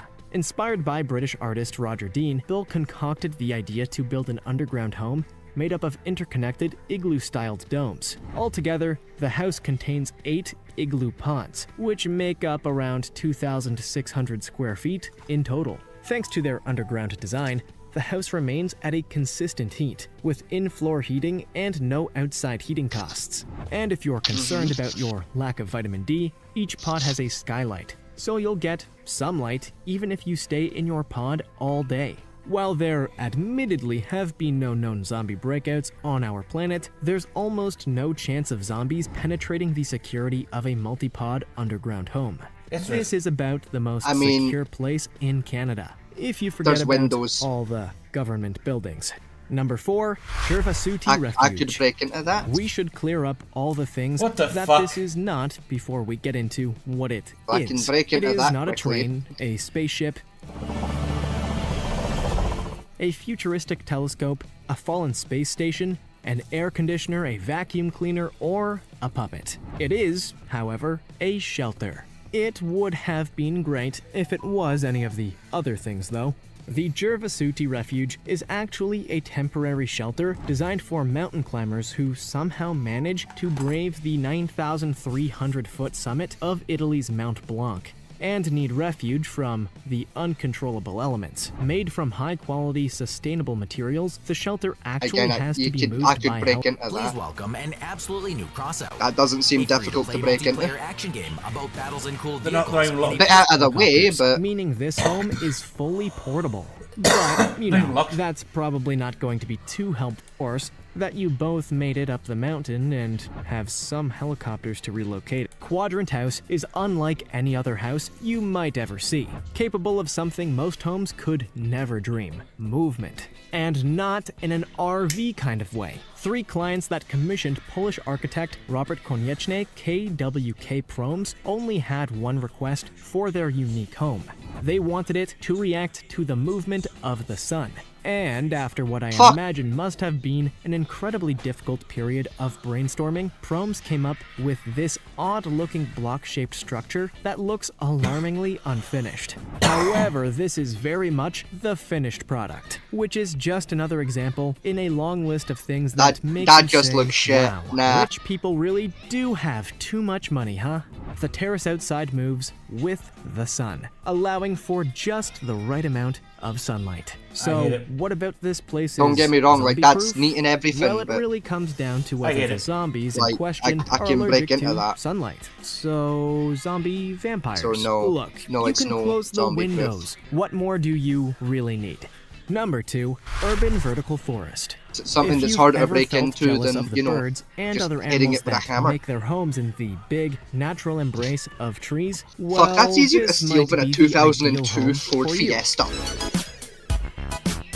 That looks cool. And unless zombies can climb, it's not a bad place to hide out. The vertical forest is actually a prototype for a whole new type of architecture that shifts Again, the that's focus not from that humans secure, to the that's relationships just a between tower humans block. and the Looks other cool, though. living beings on our It planet. looks cool, but This that's home is just a designed block for of both flats, humans pal. Like, and that's... plant life. Yeah, but And in that that's fact, I do pretty block awesome. the stairs This to the first floor. prototype On the can first be 2 found floors. in Milan, Italy, and is made up of 2 towers that a zombie are could 80 still and just bust in the front door. 112 meters high, Yeah, but we do basically respectively, know the housing ground 800 floor, trees along 10 the stairwells for the entire first 2 scale floors, of sacrifice the the first 2 building. floors. These houses are live in the among rest the of it. most environmentally friendly How are you gonna get in the and out? world, regulating humidity Tire as ropes. well as producing oxygen and absorbing the toxic CO2 With stopping- fumes that are with causing stopping so much dickheads like me pollution breaking in around then. the world. It's a pretty Me and cool my idea. weaponry. The good news for anyone who wants to avoid becoming a zombie snack is You that, saying as that like far you're as not we going to know be a from the dickhead like me that movies, just breaks zombies into are other just people's homes, not kills good at them, and climbing steals trees. all their shit, So though. as long as nobody opens the I would front never. door Like- or dangles Like, you I hate over to the break this to you, Fat Man balcony, T. you're You're probably part of pretty my safe in this raider one. gang, pal. Number one, You're coming with us bike whether you want battery. to or not, mate. We're We gonna try rob our banks. best to adhere to the fundamental rules of human kindness here. Everybody likes You know what why they we're like, gonna rob and banks in the that's zombie fine. apocalypse? Why? Because who the fuck is gonna stop If it's us? your lifelong dream to live inside an old anti-aircraft missile base, who am I to call you a raving lunatic with a death wish? If that is your dream, of course, you may well be aware of the Nike Battery, a former anti-aircraft missile base constructed back in 1958 during the early years See, of no, the that's Cold secure. War. That's- After it was decommissioned in the late 1970s, a family saw this former bomb hotspot as the perfect place to build their future home. Hence, we have this underground 3-bedroom house with a patio, pool, and hot tub. Because even those Actually, living really through a cool. nuclear or zombie apocalypse like a little skinny dipping, am I right? Sadly, the asking price for this former bomb site is likely outside of your planned budget, coming in at a whopping $850,000. That's quite cheap, to be I honest. guess that's a reasonable price. You know, that's like a That's actually not bad. that's like a 3-bed house down in Luton. You know what I Ken, mean? that's only about 300 grand more than my house costs. That's not bad. Yes, the house in my area is about 500 for a 3-bed house in my area. Like I said, the house I live in at the minute, we've got a 500k mortgage on it. So like that's actually a couple 100k more than like that's not too much extra on the mortgage if I wanted to move in there. That's not bad actually. I wouldn't. I mean, well, That's not, my only what I would do though, except where we've got the missile lift, that still works. I would use that as my garage rather than me swimming pool do area. you mean that wee panel there? No. So I was gonna say, with that wee panel, right, I'd take the door off of that panel, right? I'd turn that into a wee fireplace. I'd have it as a wee chimney. There's a fireplace there. Hang on. Back up. We try our best to adhere to the fundamental rules of human anything. kindness here. Everybody likes what they like, and that's fine. Yeah. See, Nah, I'm with you. Yeah, you'd have that If as the it's your garage. No, you're lifelong right. dream to live inside an That would old be really cool. anti-aircraft missile base. they turn that into a swimming pool. Why? Don't know why. Why would you do that? You could have a Batman garage. Why wouldn't you make it a Batman garage? Batman garage is way fucking cooler. Anyway, now we've had our hour and 20 minutes of fun. Let's get into our main topic. Yep, back onto maps. Wonderful, well, target practice. So we say. Today, our first video comes from Newgon. Who, which I just found out when I was researching for this one, is an organisation that popped up one past year actually, Newgon, as sort of a pro-aim and map activist site, trying to destigmatizing the words used and make it more normalized as a group. we delve into a controversial and complex topic. So we'll play it, and to be honest, I don't know why they used David Attenborough's voice for this. But you're right, that is David Attenborough, isn't it? Yeah, it's an idea of David Attenborough voice. See when I was watching this video with you like before the show, like a couple days ago, I thought that voice sounded really familiar for somewhere. That was the AIM one. This is the map one. I found the new one. Well, either way, I genuinely thought that voice was familiar for somewhere when we were watching that. Yeah, it's David Attenborough. You're right. That is David fucking. Why did they do that? Because of cunts. That's why. That's got to be illegal, right? Like, surely that's a crime. No, because AI, as long as you generate the voice via AI, which a lot of people have been doing, that's perfectly legal because it classifies transformative, and you can't copyright your voice so much. I don't like that. No, I don't like that they're allowed to do that. That feels like that should be illegal. There's been probably a lot of artists have been whinging about it, and it's starting now to try and copyright the voices, but as of yet, no one's succeeded in it yet. But here we go. It's like with the singers, like say the ones that are doing like Elvis and like Freddie Mercury and shit, right? Those ones I'm fine with, right? Yeah, but like the singer's dead, right? No, they're classified as impersonators. Yeah, like even then, like those like singers have been dead for a while. That's fine. Like and like they're it's very obvious it's AI generated. You can tell. Like I know David. I think is David Attenborough dead? Nope. No, okay, well that makes it worse then. Actually, like ones like this with like David Attenborough and like there's someone did one of Ozzy Osbourne like recently. Ozzy Osbourne one did of Penguin Zero actually. He got hit with it as well. Yeah, like because they were using Penguin Zero one to advertise something, weren't they? Opera took a clip of his and used that for an advertising campaign, and someone released a porn video using their moist voice and their face. Yeah, generally like that was it. Yeah, the AI deepfaked a porno with him. That was the one. It was shit porno, like it was fucking crap. Oh, it was, but like still. I think it was upset. Wasn't upset by the fact that someone did a porno with him. I think it was more upset by the fact it was shit. It really upset him. Yeah, I'm pretty sure like they did him really dirty as well. They gave him like a pretty average neck, if I remember rightly. Yeah. Like they weren't even nice enough to give him like a 12-inch fucking Killer Kong, you know? Like they just did him a normal one. Yeah, it was a very vanilla sex scene. I think we'll go to say like I was one next to fucking I think is Belle Delphine. He has the world's largest sex toy collection. Yeah. I think you could have like made me getting fucking born with a fucking sex toy would be more interesting, but no, vanilla sex. Nah, to be fair, right? All I'm saying, I've got a friend called Griffin, and I'm willing to wager Griffin might actually low-key hold secretly the title for biggest sex toy collection. That man genuinely has a room in his house, and its entire job is just to store his sex toys for him and his missus. That's like they don't even fuck in that room. Like if they want to fucking use a sex toy, they have to go to a whole room, pick out the one they want, and then go back to the bedroom. I think they've got a whole room just dedicated to just keeping their like. Some of them are on shelves and shit with like light displays and stuff. It's fucking nuts. I remember Moise and Bella had a competition, pretty much like unofficial competition, and Belle won by a factor of I think it was like $1,000, and total volume thing turned out to like 1.3 million. They've both spent on sex toys. That's the thing. I feel like it shouldn't come down to like value. It should come down to like individual numbers. Who owns the most amount of them, not the most value of them.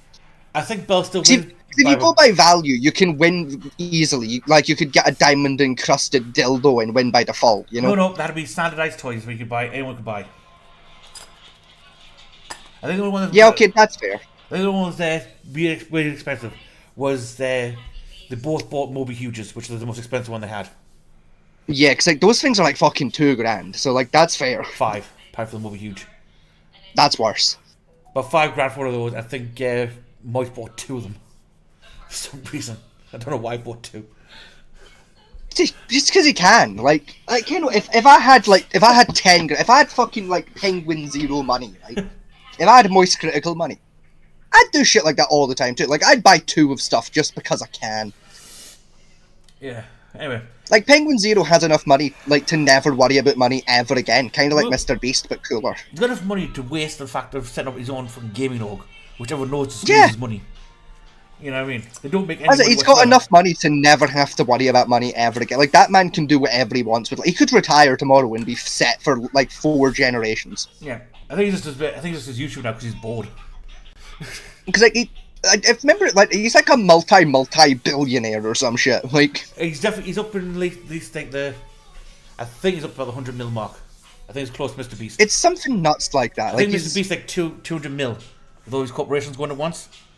Yeah. And with Moist, I think he's up to 100 mil, give or take. Like it's still fucking nuts, and it's the fact so like I think Mr. Beast is the same. Like they just live in normal ass houses. Yes. They have like really normal houses. Like I'm pretty sure fucking Penguin still lives in a flat. No, he moved out his flat. He actually got a house now. Yeah, it's a bunker. I'm gonna wager it's still just like a normal ass like a little bungalow or some shit it's though. Like a 4-bedroom bungalow in Florida. Like what the fuck? You know, like if I had $100 million, do you know how fucking baller my house would look? I think his house is about 500,000 for his house. If I had that kind of money, I would live in a castle. Which for Florida is not much, to be honest. Like I don't. Like don't get me wrong, I understand the idea of like be frugal, right, and be like real modest with your money and shit, right? Like I get that idea because that's how you stay rich. But at the same time, if you can afford to buy a fucking castle, you should. Do you know how fucking cool castles are? If I had enough money to buy a castle, I'd live in it forever. Anyway, I'd start my own little fucking kingdom on an island somewhere with a castle. Enough procrastination, let's get on with the video. The term minor attraction I hate you. Abbreviated as MAP. This term covers a range of attractions to minors known as chronophilias, and is a catch-all term for any group of people who feel attracted to minors. A minor attracted person is an individual who experiences sexual or romantic attractions towards people under the local age of consent, which is often universally... I'm sorry, I've got to make a point here. Sexual attraction and romantic attraction are the exact same fucking thing. Actually, technically, no. I don't care what people try and say in psychology, they are. No, it's not even a psych like one like these like bullshit left wing psychology things. I can tell you from experience, there is a difference. No, because there are people who I feel quite romantic towards. Where it's like, yeah, I'd take you for dinner and I'd buy you flowers and shit like that, but I would not fuck them because we just ain't tight like that. No, that's different. Like I'd date you, but I wouldn't fuck you. Like that's like we'd have to get other people for that job. Like that just wouldn't work between us. You know, like I know a few folk that are like that with me. Like there is a difference. I don't think there is. Not by much. It's like a romantic attraction's almost halfway between sexual and platonic. Like, you still don't want to have sex with them, but, like, you care about them a bit more than you would... Like, you care a little more like a wife than like a sister. Applied to the age of 18. Surprisingly, minors made themselves... I ain't defending them, I'm just saying there is a difference there. This aligns with most professional opinions and may seem counterintuitive to some. The term has less negative connotation compared to other similar terms and is favoured by some mental health professionals and researchers. They use it to reduce stigma and to address individuals who are attracted to minors in a way that does not imply they have committed a crime. The term MAP was forked from the term minor attracted in the late 2000s era. Right, I'm sorry, one thing I want to make a point this way. I can remember that commercial video we watched from Germany. Yes. Right, last year.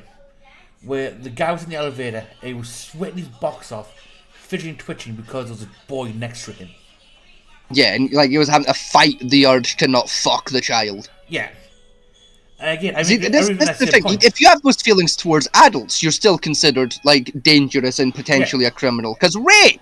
Yeah, I mean, I've never walked down the street. Again, I made the point. I walked down the street, seen a fit lass right next to me, and had to, physically bind myself and know not to try and grab a hold of them.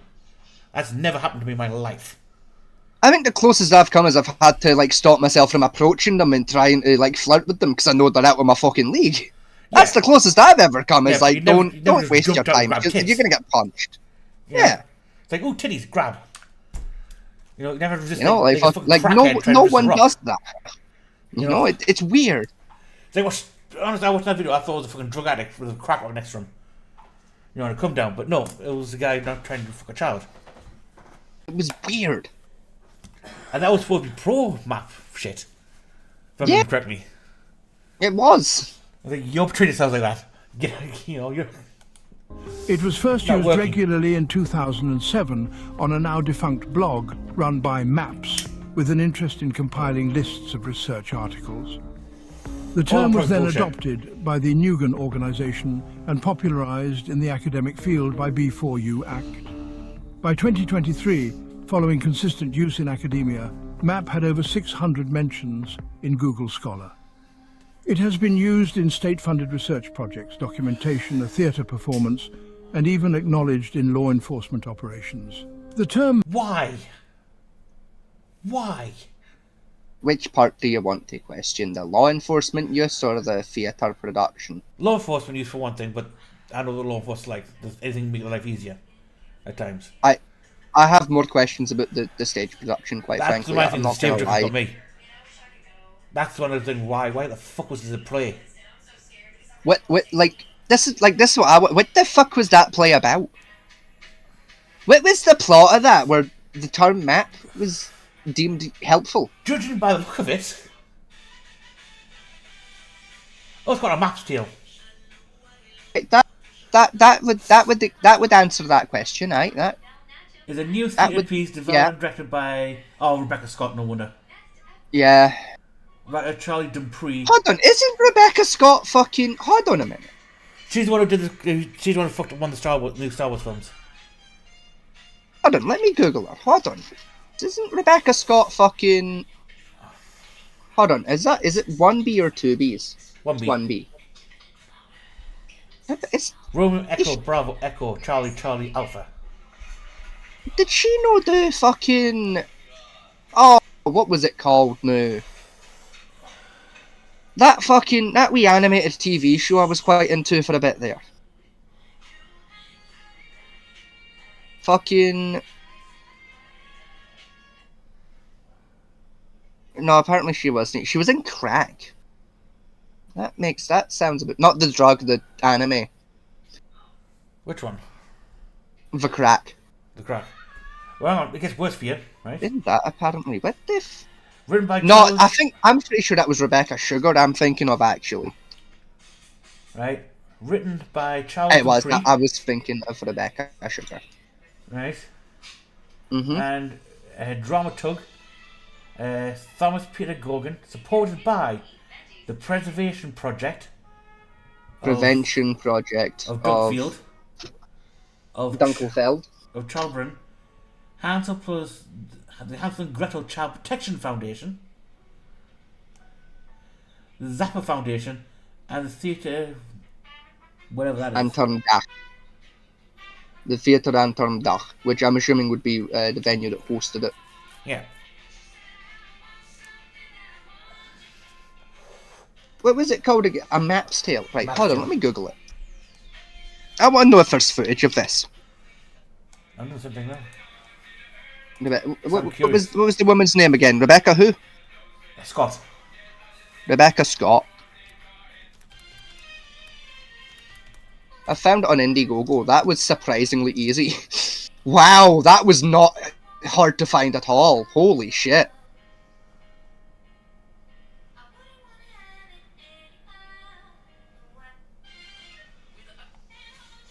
Not on YouTube. It's on Indiegogo.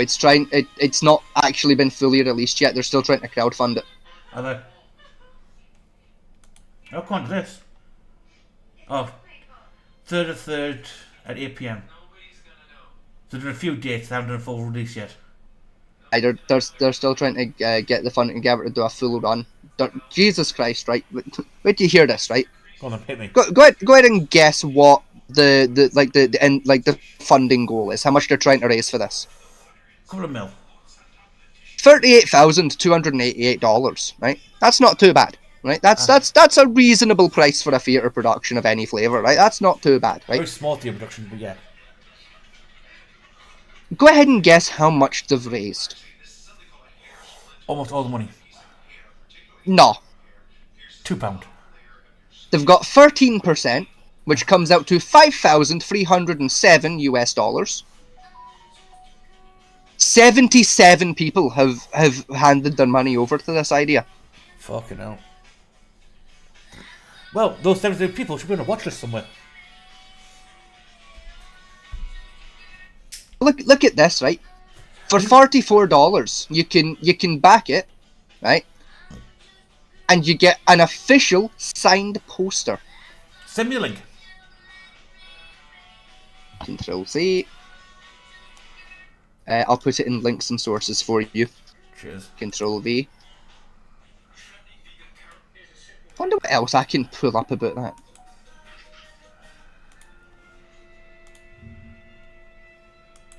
Because I'm curious here.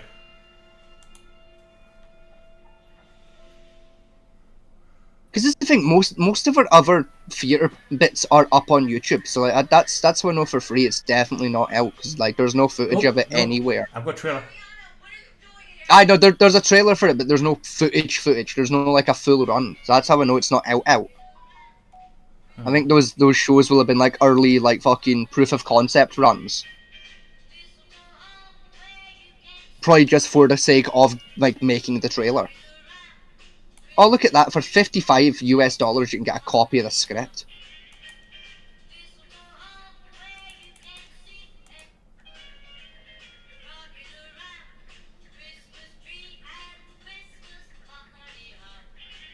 So.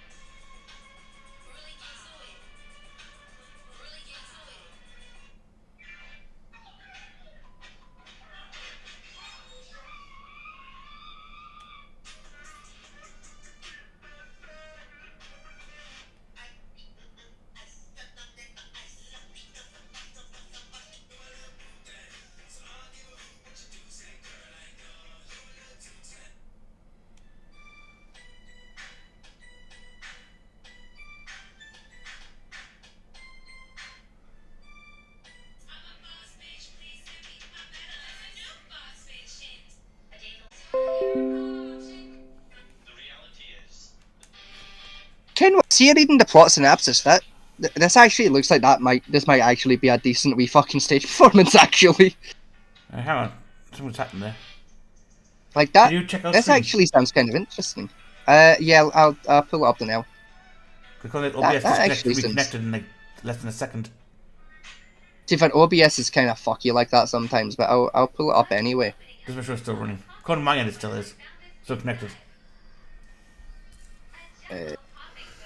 I mean, I'm reading the synopsis here. Aye, we're still up. We're still running. I'm reading the synopsis here, right? I mean, age of 14. I don't really think he class as math, to be honest, unless he's after like 2-year-olds, like 14 years old. Holy shit! They actually got that statistic right. I'm impressed. Which statistic? The 1 in 4 girls and 1 in 13 boys experiencing child sexual abuse. That's actually correct. A lot of places fuck that up and get it like 1 in 3 girls and 1 in 10 boys. A lot of places fuck it, but no, they've actually got the right statistic up. Not a strong statistic. Like I'm actually fucking impressed. Huh? No, that's wrong. I'm sorry, Vegas. It's the wrong statistic entirely. It is for this country. It's the correct one for America. Even for America, it's wrong. I mean that. Actually. No, honestly, if 1 in 4 was the correct number, that means that America has more rape than the Congo does.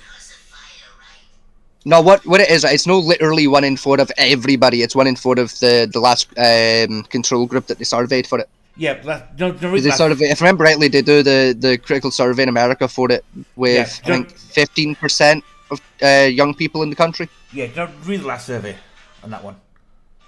Not last year's one. No, I skipped it last year. The one that comes from was a survey put out in universities. That'd do it. And it was basically asked, do you feel that any inappropriate sexual contact, which could be sexual abuse, and they classified that as, a boy brushed against my arse cheeks, and that's therefore I felt I was raped. I mean, yeah, okay, fair. That's where that number's way off. Either way, like, they tried, right? It's still fucking close, right? Like, they still get more points than most places. They've got the number in that's used a lot by feminists. Because if you read the top part about this, right? A feminist did a collective of the, was it Moisture's Mess? Right, what bit are you looking here? Fucking. I'm looking at the story of the actual on Indiegogo. Right, I know what website you mean, right? What I'm asking, which paragraph? Right at the top, very first paragraph. The very, very first paragraph, right? Yeah. Let me go right up. The feminist theatre collective Monstrous Mess, supported by the Prevention Project Dunkfield of Charité Berlin, Hansel and Gretel Child Protection Foundation, and Theatre in Trondheim have created a new theatre piece focusing on the prevention of child sexual abuse. Yeah, it's German. There you go. Yeah, well, yeah, no shit. Anyway, let's get back to the video. Like, if you look at the cast list, you can tell for free that it's fucking German. Yeah. You don't see the last name Kowaleski outside of Germany very often, or Schneiper. We have to just send this to freaking, what do you call him? Johnny O. Not Johnny O. The thing that's really quite depressing is the fact that it genuinely does look like it could be a really good stage play. It could be, but I'm worried about how they're going to... Although what they're saying here is, back remember that podcast? Yeah. I actually remember hearing about it at the time. And the problem with the guy portrayed himself there was he was literally one step away from assaulting a child. Yeah. And he wasn't sorry about it. Which wasn't ideal, but... Anyway, let's get back onto the video. A theatre performance, so, like, it looks like it could acknowledged be a good in law watch. enforcement operations. The term MAP serves a number of functions. It is more inclusive than other terms and addresses the stigma and conflictory misuse of pedophilia. Its wide adoption also effectively signals to the public that this topic is in play. In the current climate, self-identifying as a MAP can be perceived as a political act. As a result, MAPs are sometimes incorrectly assumed to be disclosing pedophilia, which is just one form. Oh, this is something I didn't even know existed. Oh, Jesus Christ. Okay. Right. Fucking get gerontophilia. Mesophilia, that's, normal. Yeah, mesophilia is what you expect. Teleophilia, again, that's just... that. Yeah, like, so teleophilia onwards, that's called obeying the law. Yeah, that's been no adult. Even epiphilia, I would say. Like, epiphilia, yeah, you're touching the line, especially the 15 marks. 16 onwards in this country, you're cool, but... Yeah. How hebephilia, that's a crime. Pedophilia, that's a crime. And, that's a new whole thing. That's something to read. Okay. Yeah, I didn't know people like that exist on planet Earth. Nice. I knew pedophilia existed, which I thought covered, like, the younger ages, but... Nah, there's one for... I didn't know that well existed. then, I'm gonna go ahead and I'm gonna pull a couple of favors, and I'm just gonna get Joe Biden to drop the nukes now. I'm gonna pull a couple favors, right? I'm just gonna take out Planet Earth. That's phone some of my Black Watch SAS buddies and just get Planet Earth deleted, right? I give up, right? There's no saving our planet anymore, pal. Like we're done. That's the fact that I'm not even going to say it. The fact that exists is just a problem. Yeah, see where it come from though. No, Senator MC 2016, The Puzzle of Man's Chronophilia, Archive of Sexual Behaviour. So it's written by a map, basically. I even know that one. That one's new to me, to be honest. That hurts. That hurts to read. Like I knew pedophiles were like just wrong, right? I thought even they had some standards though. Apparently not. I hoped and prayed. Hopefully, like you know, the minimum was like 5. You know, I thought they at least had some standards of like, don't fuck them up too early. No, I stand corrected. I was wrong about that hope. You gotta remember, according to these people, right? This is fine because they can consent. Yeah. Jesus Christ. I'm gonna jump right after the show. Form of minor attraction. This misconception has led to controversial responses. For instance, Interpol's Mick Moran suggested that MAPS, who view even legal images of naked minors, should be considered an actionable threat for law. Hang on, what is a legal image? I feel like it's probably best not to ask. Because the answer's probably going to be quite depressing. I'm depressed already, but what is a legal image?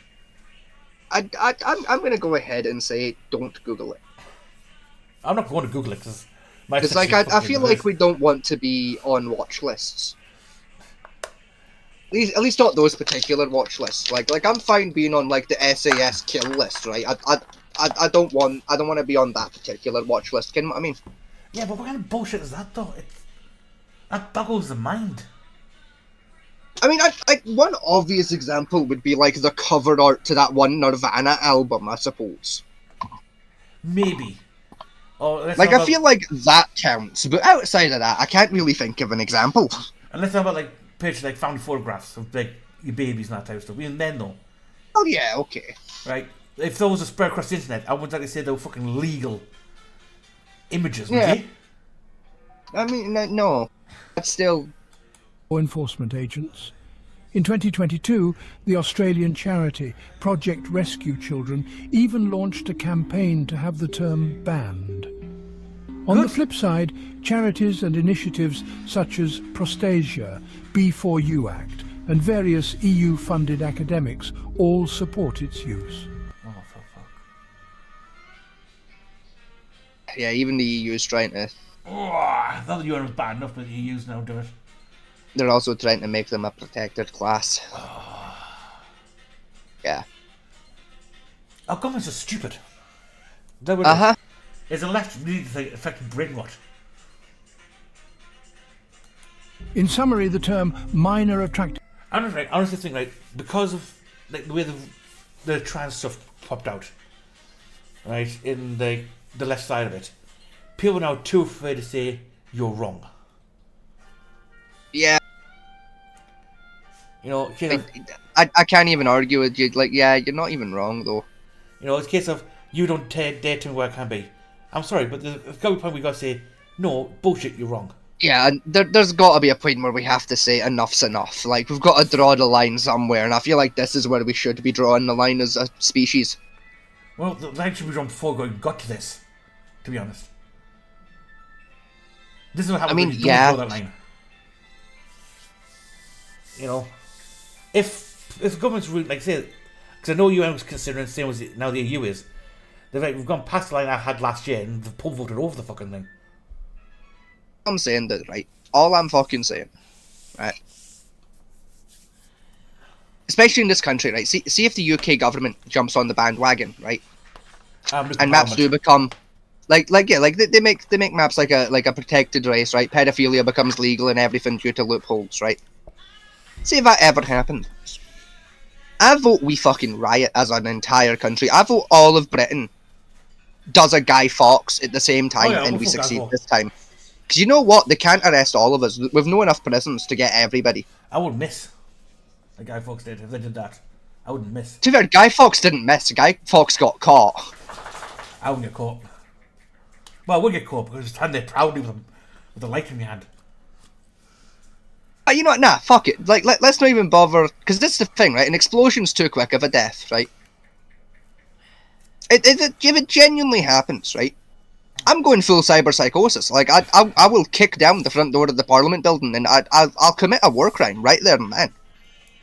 Like, Ken, what? The police can arrest me, like, if they want. They can break down my front door right now and arrest me for this. I will commit a terrorist act if pedophilia becomes legal. I don't care. I will happily go to jail for that statement. Right, I'll become a martyr for like all of us. Right, I'll become a martyr for our great nation by saying right here, right now, if they fucking dare make pedophilia legal, I will fucking kill the Prime Minister. I do not care. I'm gonna play the music. Plain and simple, Rishi Sunak better fucking watch what he's doing right now.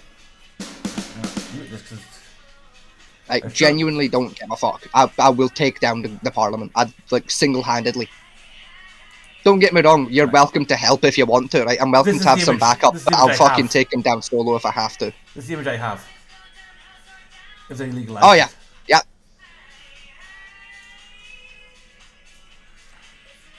Like, I would bust that door down and I'd be holding I don't know where I'd get a shotgun, but I'd have a shotgun. If that's not the response to them legalizing, doing that, then the country as a whole should just burn. Like all I'm saying, right, I could rally the troops. Like, I feel like we could fucking get it done. Personal map is useful. I'm not even fucking around. I will genuinely. From its origin in the late I'll do 2000s to its current usage and implications, it reveals the intricacies and challenges of societal perceptions of attraction. No, it's a term that has sparked debates, influenced academia, and impacted law enforcement. It shouldn't have. We believe that it's crucial. I'm sorry, the only debate should be, right, 45 or 50 cal. Like, a 50.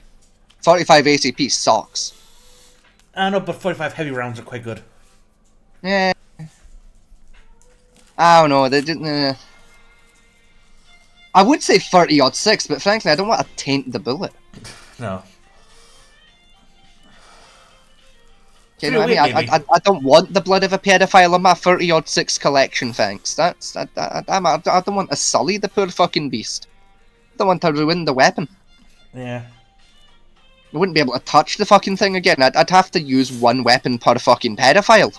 I don't know many left. They don't have left. Exactly. And there's not enough M1 Garens left on the planet to get the job done. Although we could make good range shots on it though. Here's my vote, right? 15mm caliber minigun. 15mm minigun. I feel like just a good old fashioned machine. Maybe put them on a field. You know, make short work. Good fertilizer. To approach this topic. And hear me out here, right? We round up all of the pedophiles, right? All of them. And we just put them on an island. And we leave them there. And then at once a year, right? Like bang on New Year's, right? We'll make it part of like the New Year celebration, right? We just like carpet bomb it. With like artillery rounds, a little bit of napalm, but we change exactly what time we hit it every year. So they never know when to take cover. I mean, that's the thing, like, panic button idea was good. You know, do deer hunting season, allow 2 weeks open season, any registered pedophile. Yeah. I think it's generally like saying, you know, don't bag more than you're willing to bury. It's a good rule. You know? I feel like, especially like if I was out on that hunt, we'd run out of pedophiles pretty quickly. Yeah. Because there's not a number of pedophiles I'm not willing to bury. I'll hire a backhoe. I don't mind. Like that as well. I've watched enough episodes of Criminal Minds and NCIS and Southern Fried Homicide and shit like that to get away with it. I know how to dispose of a body without getting caught. This one's almost finished, this video. Good, because I need a piss. But here's what I'm... Cool, right, I'll be 2 minutes, right? I need to pee. I will be right back.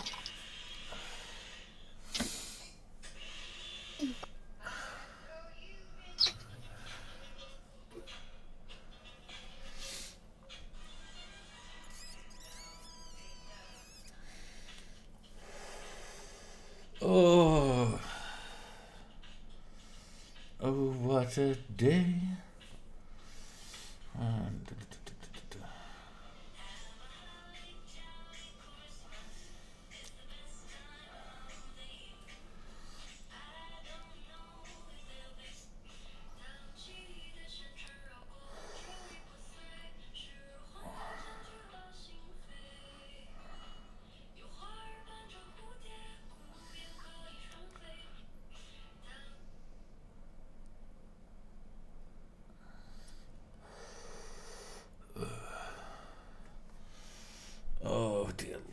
Lord, dear Lord.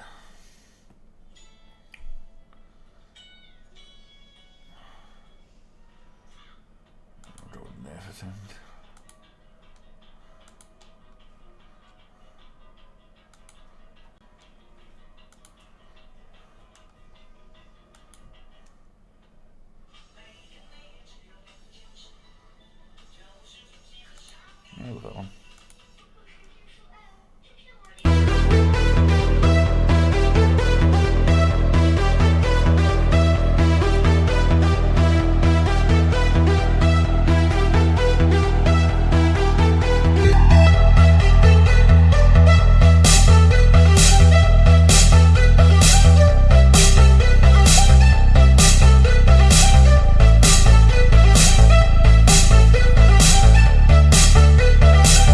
I'm back, Mr. Fatman. I've returned from my piss. It was a very pleasant piss, thank you for asking. Oh, I am indeed, yes. A very pleasurable piss. It was wonderful. No, I was just putting a audio track on for one of the new ones we've been looking at. Fair. Which one did you go for then? It was Retrograde, Spence. Ooh. I actually quite like it. I think for opening theme, actually, I think it worked quite well. It is really good. I'm really fucking I'm tempted to say I put it as the opening theme because it's really good. I just put it there. Like, I still got the same kick I had when we first heard it. I think it'll be a good reopening. Best person to run past those Glitter. Run past Glitter. She'll know better. I feel like Glitter has got a better kind of ear for it than we do. Our new opening track. We've got a few to pick from. I'll sort that out soon. Yeah, she's just going to look at it later. Well, enough to what it is, wait. Like, fair play to her. Let the scuff begin. Oh, hang on. You can ask her yourself. Yeah. Oh, there's a question to be asked tonight. Alright, I'll bite. Yeah, she wants to know if you like the opening and closing cards. I do. They're really good. He does. Well, I love it. I need one card. That depressed owl. I just like to let the scuff begin. I think that's fucking genius. Like that's. Yeah. Anyway, back on the videos. The next couple ones are very short ones. They're basically like minute long only. And that. So here we go. But here's what I'm thinking. Is the reason why the left is being allowed to push this minor attracted person narrative so hard now more and more every day because they're in the expectation that when this list comes out, they're going to say, it's okay. There's nothing wrong. Love is love. My goodness. Yeah, that's a thought. Interesting. If love is love, I'm gonna name my gun Love. Don't name him. Same. Yeah. Yeah, and call the bullets fucking Cupid's arrows. Who needs guns? Knives are personal anyway. Right, this one, people, is... Oh, I remember this video. Yeah, I should have finished this one last time. Oh, fuck. Oh, Christ. Oh, I hate planet Earth. Yeah. I genuinely erased this one from my fucking memory for a couple days there. Jesus fuck. It's back. Oh, God. Why do you do this to me, you fucking harlot? What, life for me? You, ya harlot fuck. Yeah, this is a teacher. I hope Snow White kicks your arse, you short wee fuck. I'm told the new twat face. I don't care. I hope Snow White kicks your arse, you fucking dwarf wee fuck. Hey, watch your language now, boy. I'll fucking 3 foot 2 of you, right? I hope Snow White kicks your arse. Okay. Fucking... You're the Snow White and the 7 dwarfs side. Well, he's all 7 fucking dwarves in one big trench coat, right? You pulled a fucking goblin. He's all 7 and their weird fucking cousin. PTSD. Yeah, this video, I don't laugh at it, but... Yeah, what's worse about this one is this is a teacher at a school does this. Yeah. What? And you know what? I agree with the students. Yeah. Like the reaction the students have in this video, I'm on their side because I think I'd have punched her. That's the thing, right? It's especially like back in my day when we were in school. Right? I know I sound like I'm about 70 here, right? But back in my day when I was in the school, right? Fucking all those years ago.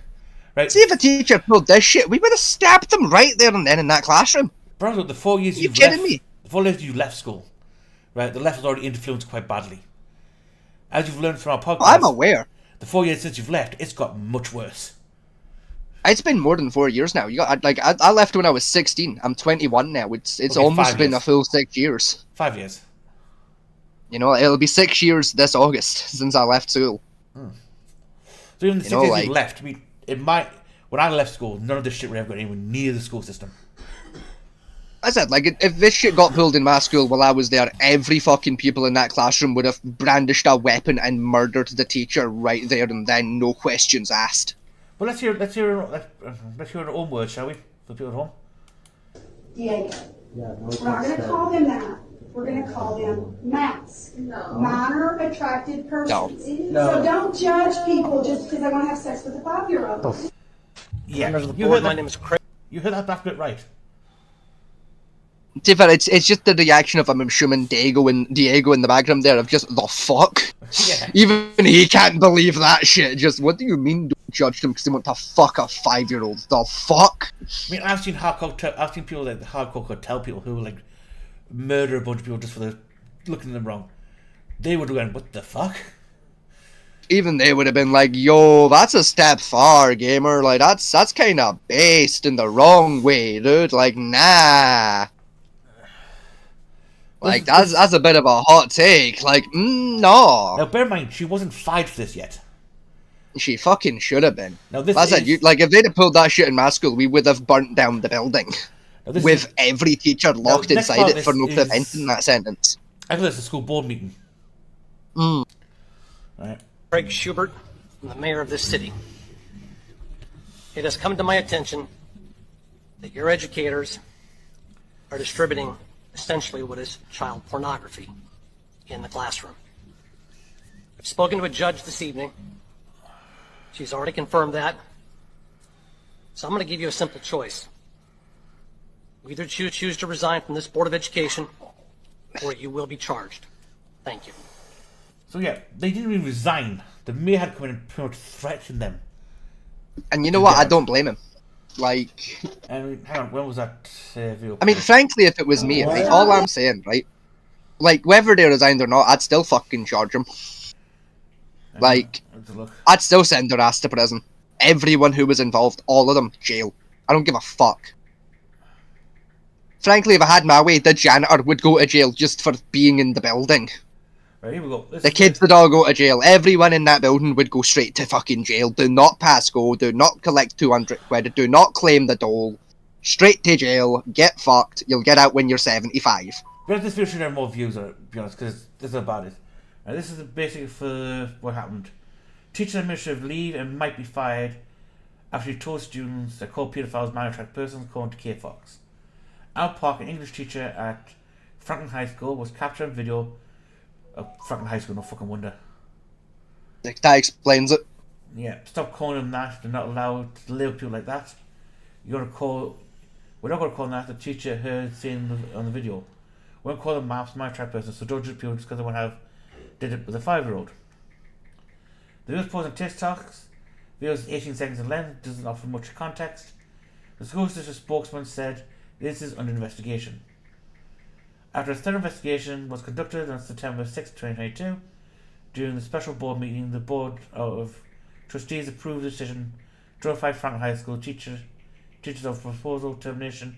They said any allegations of potential misconduct investigation thoroughly and safety of students is top priority. So, like I said, this video should have more views than it does, to be honest. It really should. Like, because this is the school system. This is how the school system is.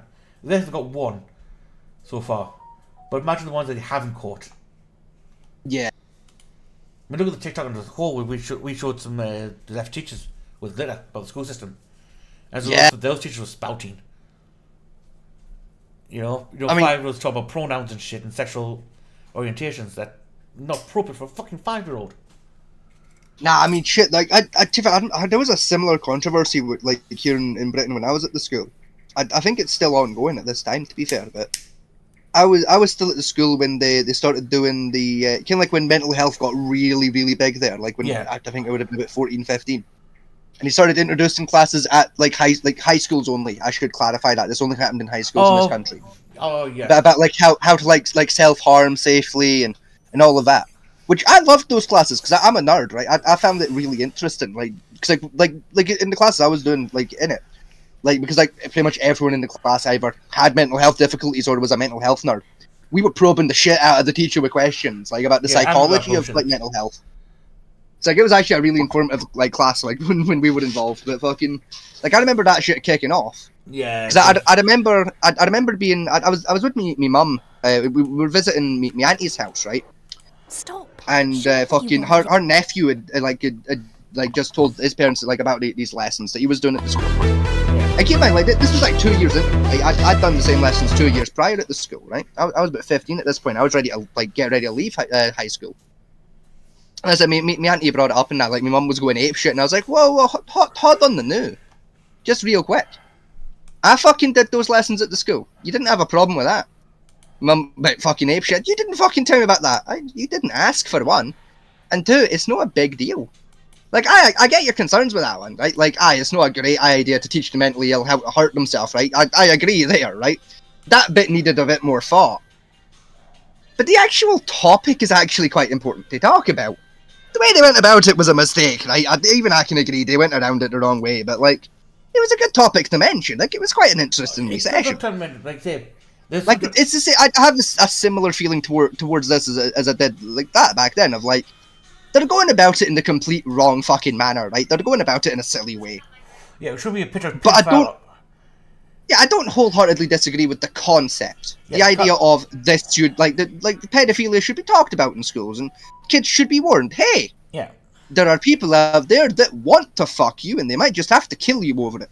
That should be mentioned at the school. That's quite useful to know as a kid. What should be is basically a big picture of Herbert the Pervert on the screen. Yeah. With a bullseye on his forehead. Yeah. You know, like... You know, either Herbert the way they're going about it's wrong, of, like, trying to be gentle towards the pedophiles. Like, that's just wrong. But, like... Either Herbert Pervert or Lester than Lester. Those two. Like...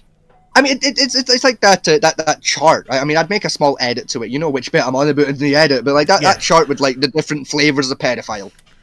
Yeah. Bring that out in the class. Fucking teach the kids, right? Like, there's pedophiles, right? We all know a pedophile, right? There's secret subclasses of pedophile, right? Let's fucking look at this one, lads, right? And fucking do that one. That one will only fuck kids who are between 5 and 10, right? So you lot are safe. You lot are 15, right? Yous are 5 years too old for him. See this one here, though? See fucking David down here, though? Oh, he'd fuck you sideways, kids. The problem is with the first... He's a dirty fucker. Watch out for him. He moved into Durham last week. Watch out for him, right? He's round the corner. Fucking... Yeah, what got me, though, with the first video was trying to, like, saying, a 15-year-old want to have sex with a 15-year-old is a map. No, that's not a map. That's just a teenager. Yeah. Like, even I'm fine with that idea of, like, a 15-year-old and a 15-year-old. That's fine. That's age appropriate. But remember, the first we watched tried to flip the two things together. Yeah, and it's just, no, it's completely different. Yeah. Now, our next video is from the Channel 4. Yeah, which concerns me, because, like, I give it April before, like, this goes proper viral and it becomes a problem. This one's a bit longer than the one video we've had so far, but this is an interview with said person. I mean, I must admit, they did do with that creepy fucking mouse mask. They really did him dirty with that mask, right? Like I get he's trying to hide his identity, right? He could have picked a better fucking mask, though. Yeah. Like, fuck, I could make a better mask in my back bedroom with 20 minutes and a fucking hot glue gun. Do you still fantasize about it, though? Yes. I find this crazy. How young? The youngest age I could possibly be attracted to would be probably about 7. In the past, I did do some volunteering with children. You wanted to be around kids? Is that so you can perv on them? No. So when you were there, you didn't fancy any of them? Yes, I did, but it's not the same thing. That is mad. I can't understand you. I'm sorry. That is crazy to me. It's very different. I'm glad they didn't get me to do this interview. I would have killed him. Like straight up, if I was on that panel, I think there's a reason there's only 3 people on that panel. Because you can, if I was one of them, by God, they would have needed a lot of security guards to keep him safe.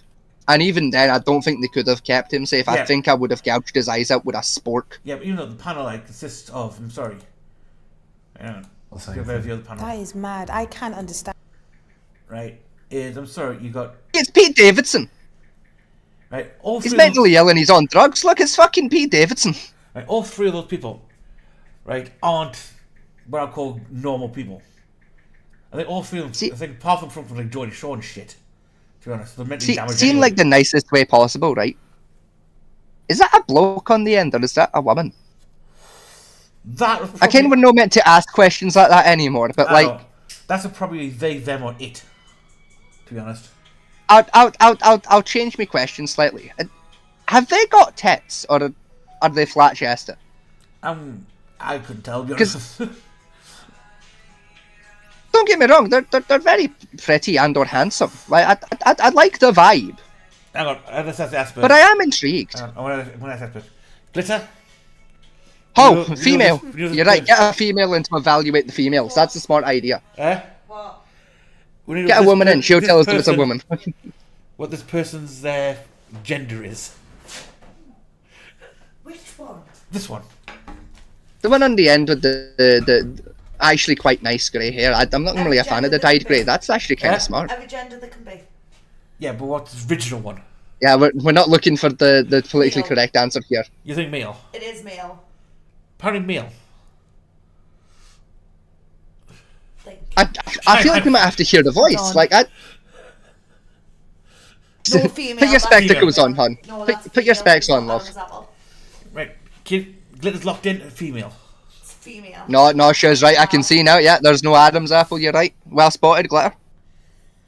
You've got better eyes than I do. Well spotted, love. Yeah. See, I told you I should have gone to Specsavers, Fat Man T. I knew I shouldn't have gone to Tesco Optician. I should have gone to Specsavers.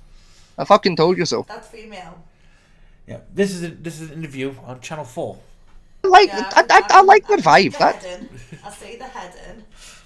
I kind of fuck with that outfit as well. Actually, like that actually look kind of nice. I wouldn't call it them looks devils friendly because the devil would be offended. Oh, don't worry. Did you have the other video we had up? No, I didn't know. I was too busy. Oh, hang on. This is for Glitters. What? Stop it! Right, Glitter, come over here, Strike. Get the headphones on, hon. Right, fucking listen to this one. I don't need to brace yourself. I'm reading it. No, I'm offended. You have to listen to it. Oh, that's even better, right? What? Stop it, Diego. We're not going to call them that. We're going to call them MATs. Minor attracted persons. So don't judge people just because they want to have sex with a 5-year-old. Members of the board, my name is Craig Schubert. I will hand quote, cut off their penis, keep them alive for 20 odd days while I rip out every single fucking fingernail. While I put splinters into the skin of the fingernails, cut off their bollocks, force feed them into a spag fucking bottle before I show them any bastard mercy. And even then, the mercy is not mercy. I am telling you, they will go in the Iron Bull. Yeah, that was You're coming with us to fucking storm Parliament if they legalise pedophilia. You're hired, love. Congratulations, you've just passed the interview. Like, that's no further questions. You're on the team. Honest to God.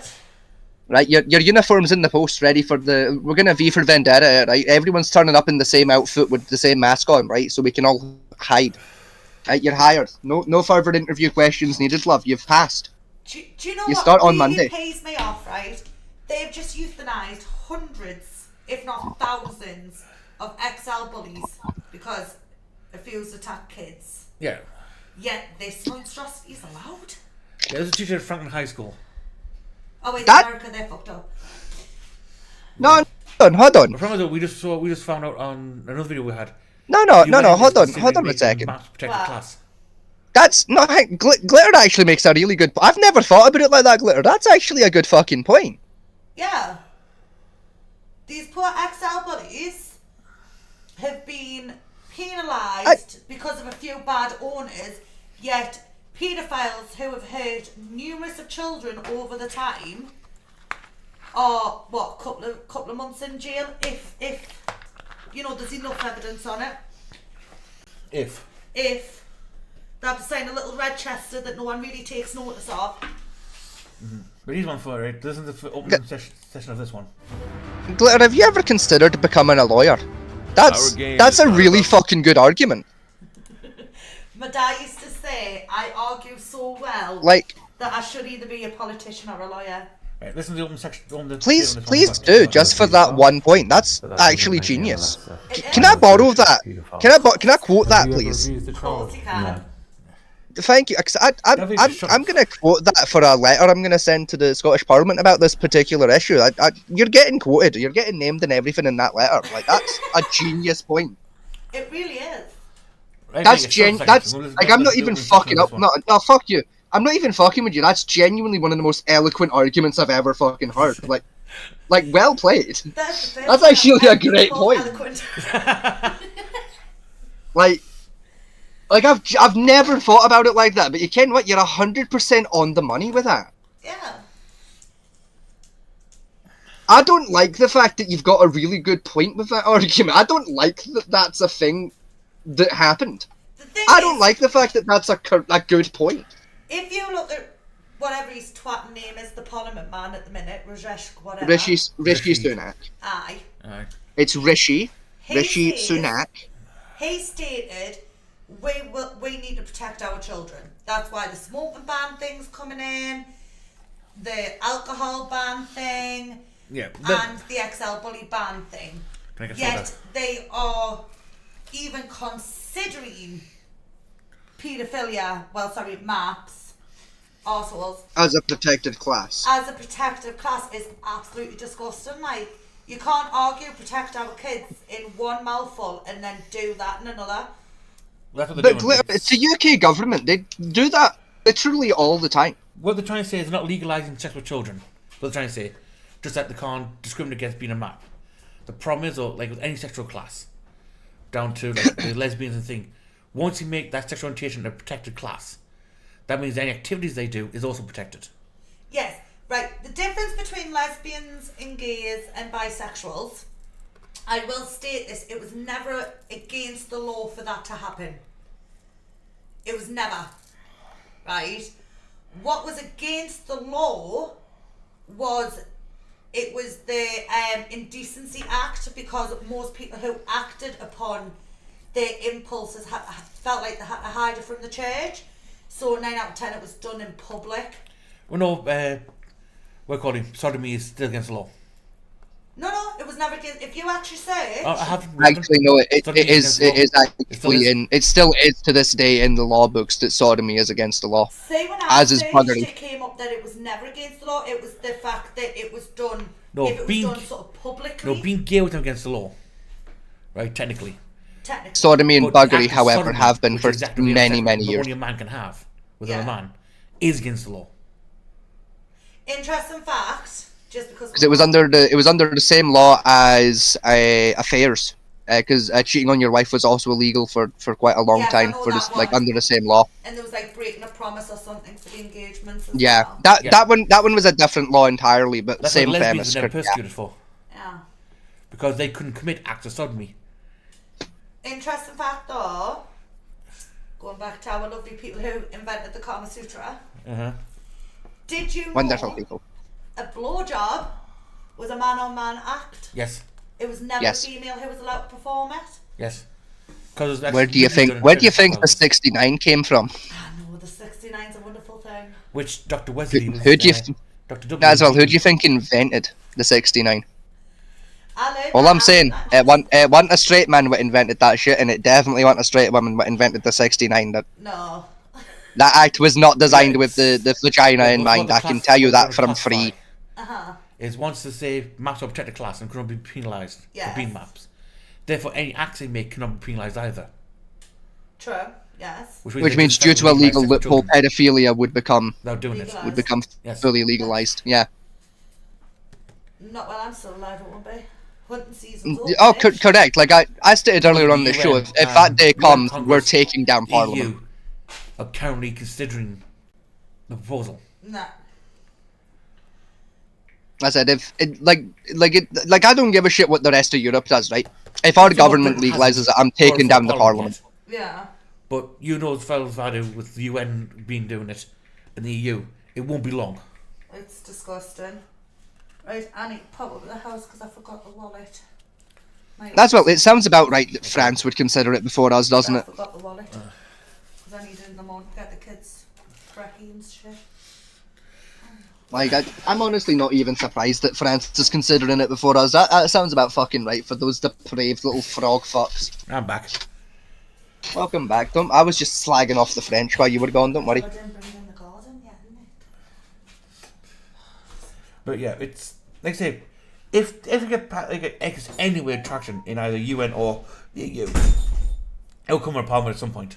You know it will. And like I said, if it passes in our Parliament, we're taking it down, mate. Like, I don't give a fuck anymore. Like, I will single-handedly storm that building if I have to. Like I say, I'm going full gas. I will personally resurrect the soul of Winston Churchill just to prove a point if I've got to. Winston Churchill? I don't know what point or what help I would be making or what help Winston Churchill would do to make that point, but I will if I've got to, right? If it proves my point, I will do necromancy to bring back Winston Churchill. I don't know what point that would make, but I'll do it. No, I'll tell you what to bring back, right? Just to prove a point of this. I'll resurrect Margaret Thatcher. You're right. Do you know what? Margaret Thatcher was a big fan of shafting minors, but even she had a fucking age limit. Yeah. She at least didn't shaft fucking minors like that.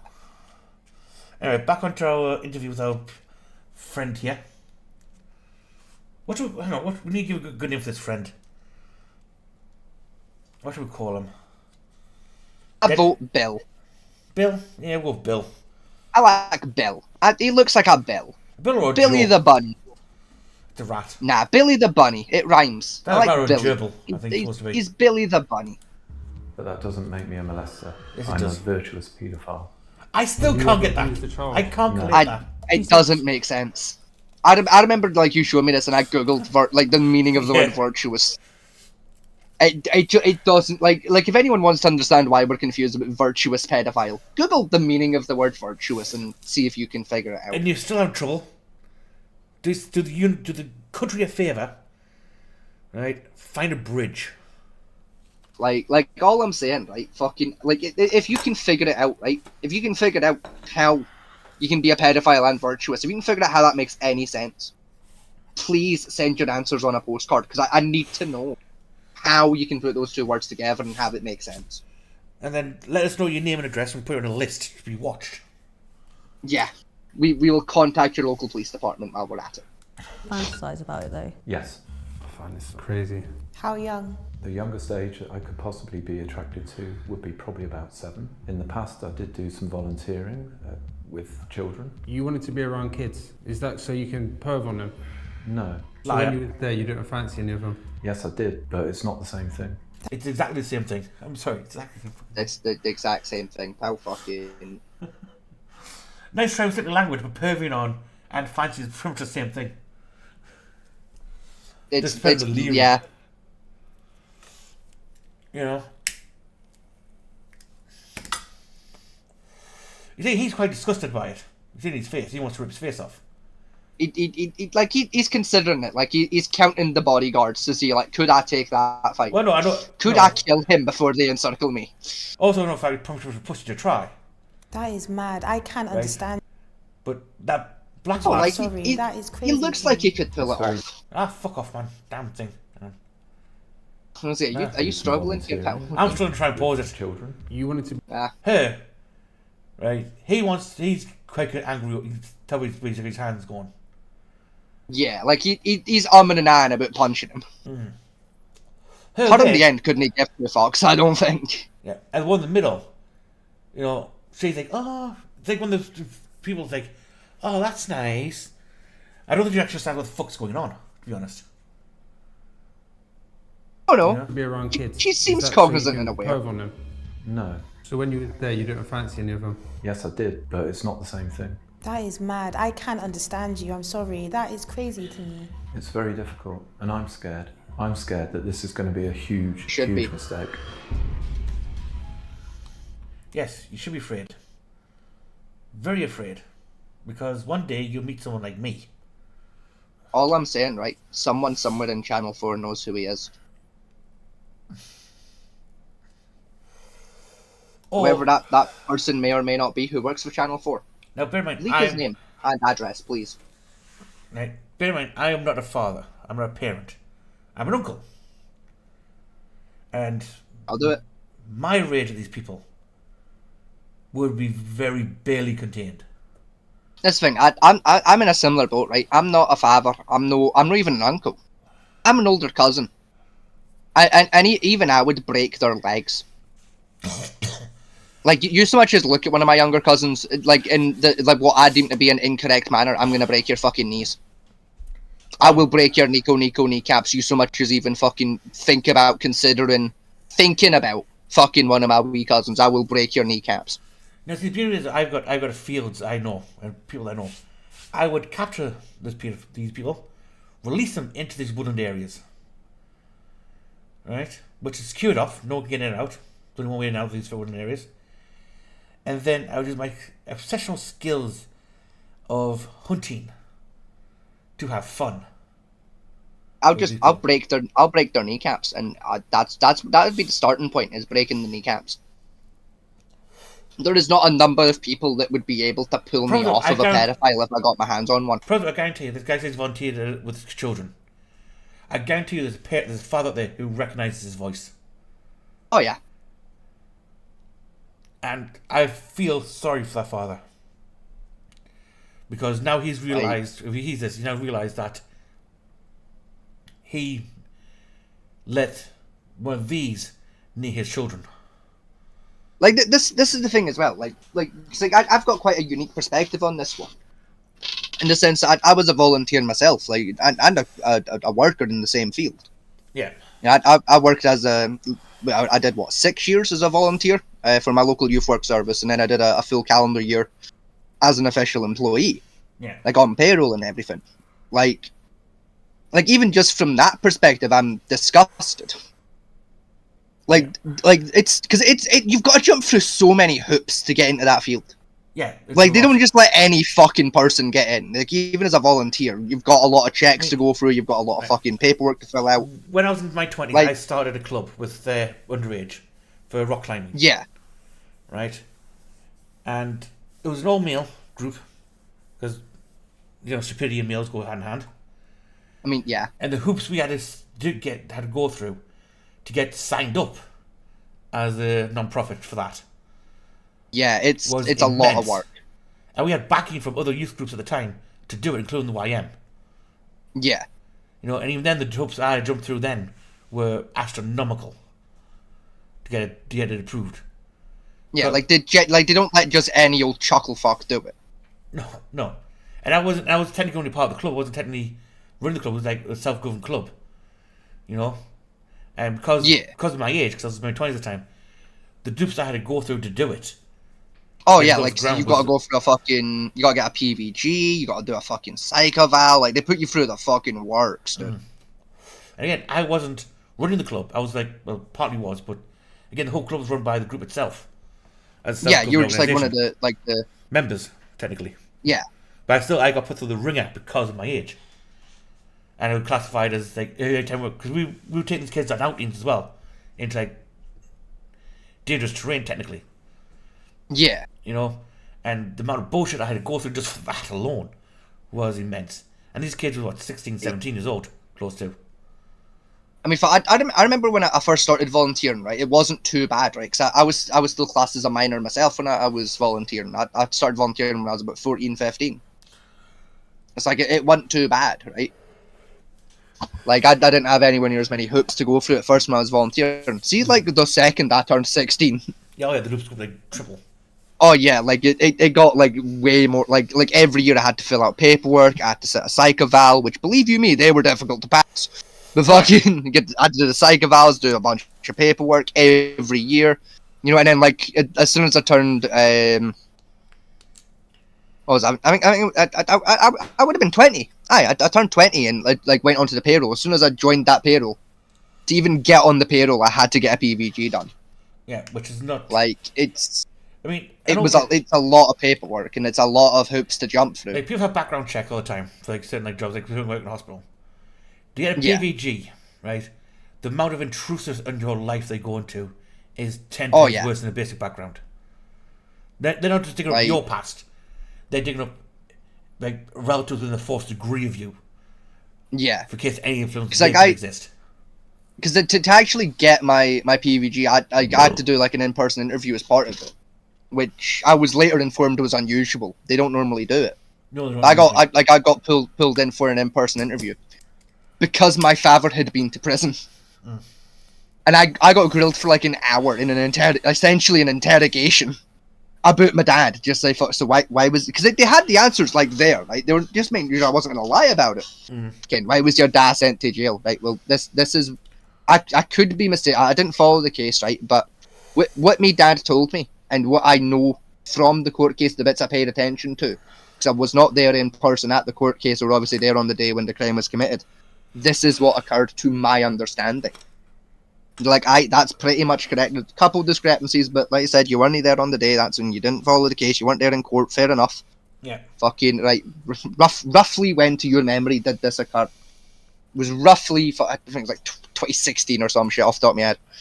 That lines up a bit correct. Fucking, like, just question after question after question after question, like, relating to my dad and, like, his time in prison. Because they even found out that I'd gone to the prison, like, one of the prisons to visit my dad.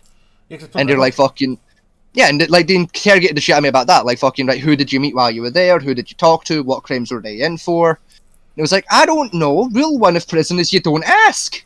You ask who they are, and that's where that conversation ends. You don't ask why they're there. I mean, I got the same thing, right? But that's maybe because of I'm on like a weird list type thing because of like people I've interacted with in my youth. Yeah. One of them was a teacher, which caused the main issue. And that because he taught me how to make explosives in school. That sounds about right, yeah. And he was a big activist in the 60s of the explosive kind. Which again sounds about right for you, yeah. That explains a lot.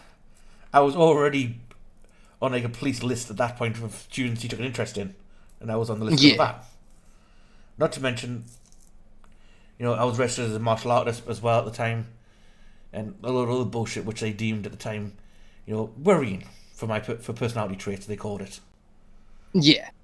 That was one of the few things I was surprised about with my PVG that they didn't inquire about, was the fact I'm like martial arts trained, or the fact that I used to have a gun license. That was the two things that like they didn't question at all about me, and I was like, why wasn't that questioned? The change that I'm not concerned about the fact I know how to use a firearm, really? Yeah, I mean, I that doesn't worry you? Okay. I know that's like, oh, I see Dad's taught you how to hunt, and again, yes, I never heard that fact. Or any of me out. You also trained in survival. Why is that? And it's because it was a fun hobby to learn how to survive and shit. Yeah, but why would you need that? Because you never know. Fun. You know, drop off the woods with a knife and see how long you can live for. It's fun. Yeah, but it wasn't so much of a need. It was more of a it's interesting, like shits and gigs. I mean, it killed the weekend. Interesting, you know. Yeah, it killed the weekends. What do you want from me, like? You know, but as they say, I mean, especially now because on my files also the fact I'm so trained, because I got the armed response put on me because some twat didn't like the coat I was wearing. I want to go back into the house. You know, so that's on my file as well, even though nothing happened, but because someone in a car driving past saw me in a trench coat while carrying a sword on my hip, which was sheathed, and I was wooden sword at that, got a bit pissy, I got 2 full arm response units dropped on my ass, which was all kinds of fun, because they're idiots. I'm weak for arm response units, to be honest. Well, I remember that interview being how I found out like why my friend Wet Legs was in prison. That was the day I found out why Wet Legs was in prison. And you know what's the reason why Wet Legs went to jail? Not as interesting as you'd think the nickname Wet Legs would lead you to believe. Because his nickname Wet Legs has got less than nothing to do with his crime. It was a joke that my dad made up in prison between him and Wet Legs. And it just stuck as a nickname between them two, and then I got introduced to him as Wet Legs rather than his actual name. But then you have in your social media history. So anyone we keep our names like hidden for most time for that very reason, because of like your career type thing at the time. Yeah. I mean, to be fair, I had my name online long before like I was like got into that career to the point when I needed to care. And that honestly, I think I got lucky with that on that PVG, like, because again, they did question me about my social media activity, but they were like fucking. So we found this Facebook page with your name on it that like stopped activity back in like 2007 or some shit. Care to explain that? And plain and simple, I just looked at the interview, cleaned the face, just went, yeah, I lost my Facebook password in 2007, couldn't remember it, and couldn't be fucked resetting it. Because I didn't really use Facebook for anything other than keeping in touch with a few family members and playing fucking like Farmville. So like I didn't really care. Oh, good, is a Farmville. You know, like and like by that point as well, like I had a phone, so I could text the same family members, so I didn't really give a shit. It was fine. Yeah, but all right, no, okay, that makes sense. And like they found like an old Twitter account, like you had a Twitter account that was active for all of 2 weeks and then like stopped. So what was that about? I didn't enjoy Twitter. It was a shithole. Yeah.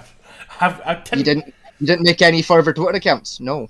Why would I? I didn't enjoy it. I technically have a Twitter account, but it's like I've got about 4, and I don't use them because I don't like Twitter. I think I made it once because I was trying to follow. Sorry, yeah, I made it once for a game. It was actually Borderlands 2. Yeah, because there was a promo giveaway on Twitter for that for a while. Where, like they were giving out like skins and shit for it, if I remember rightly, like a free DLC code or something. And the code to the golden keys, not the golden chests. That was the one, yeah. Quite a lot of the time. That's the only reason I made a Twitter account was for that fucking one thing.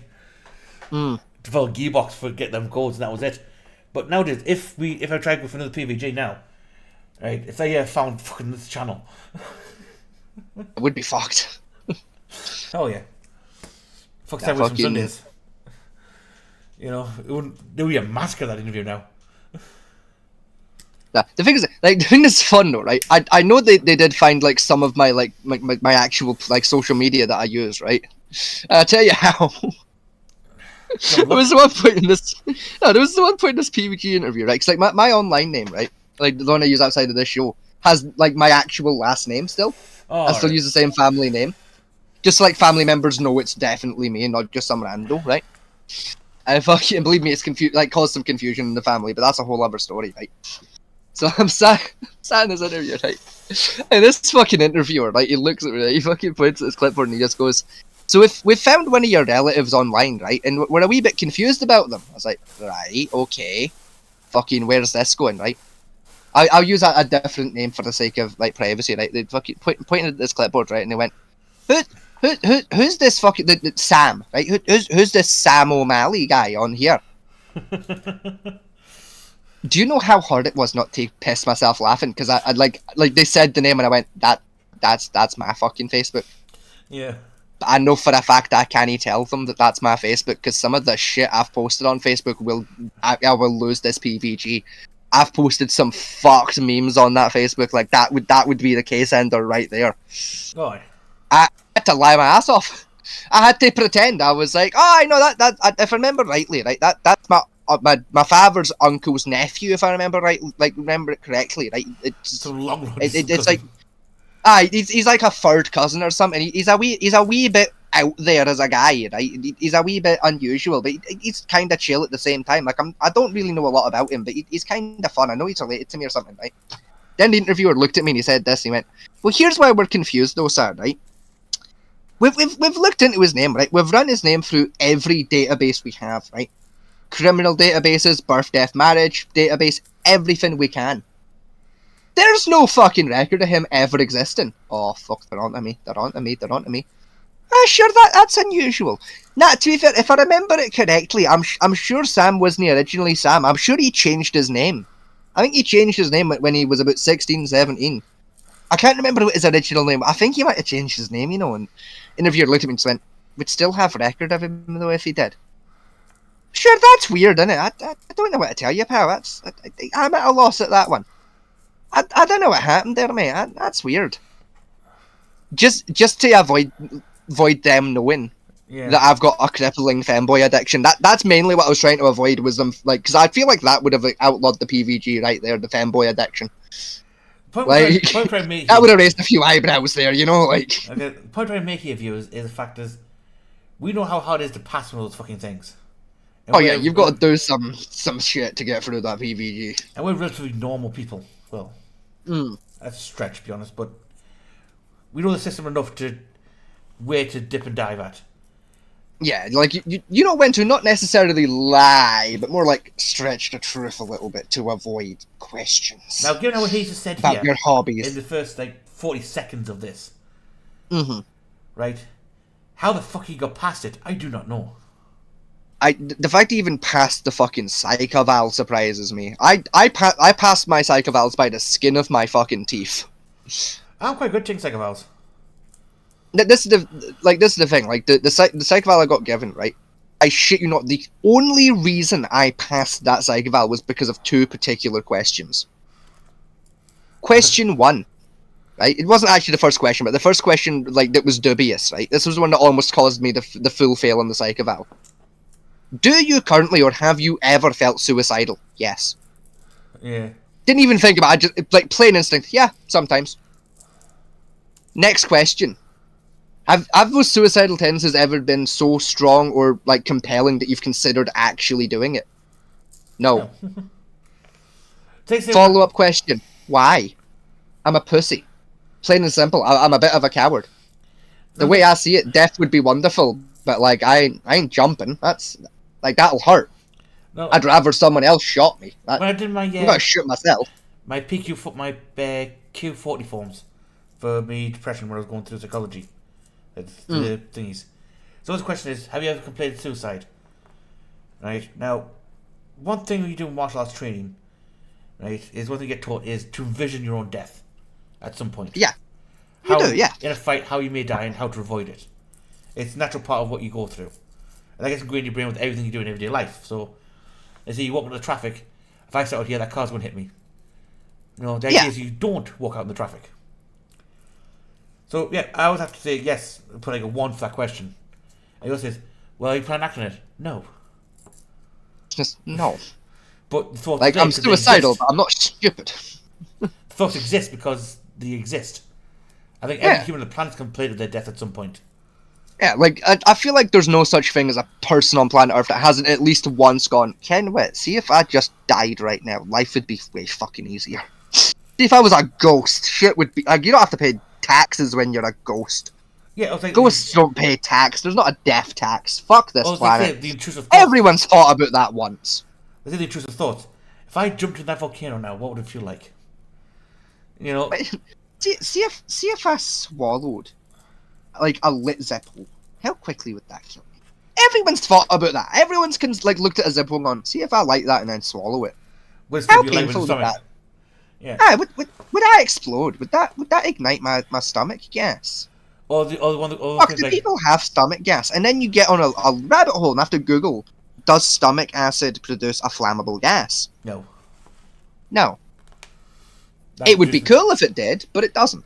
No, the flammable gas, which of methane, when the human can produce, or certain humans can anyway, is produced in the intestines. Yeah. See, I always thought maybe stomach acid's flammable or something. That would be kind of cool. Oh, technically, stomach acid is as strong as anything you find in a car battery, which is quite powerful. I would say it's essentially hydrochloric acid, but not. Yeah, it's a very strong hydrochloric acid which can eat through metal quite easily. Which raises the question: why can't we be sustained on metal? Our stomach can technically digest metal, but it can't at the same time. Why? That's an awkward one to explain in a way. Why did we evolve to have a stomach acid what can do metal?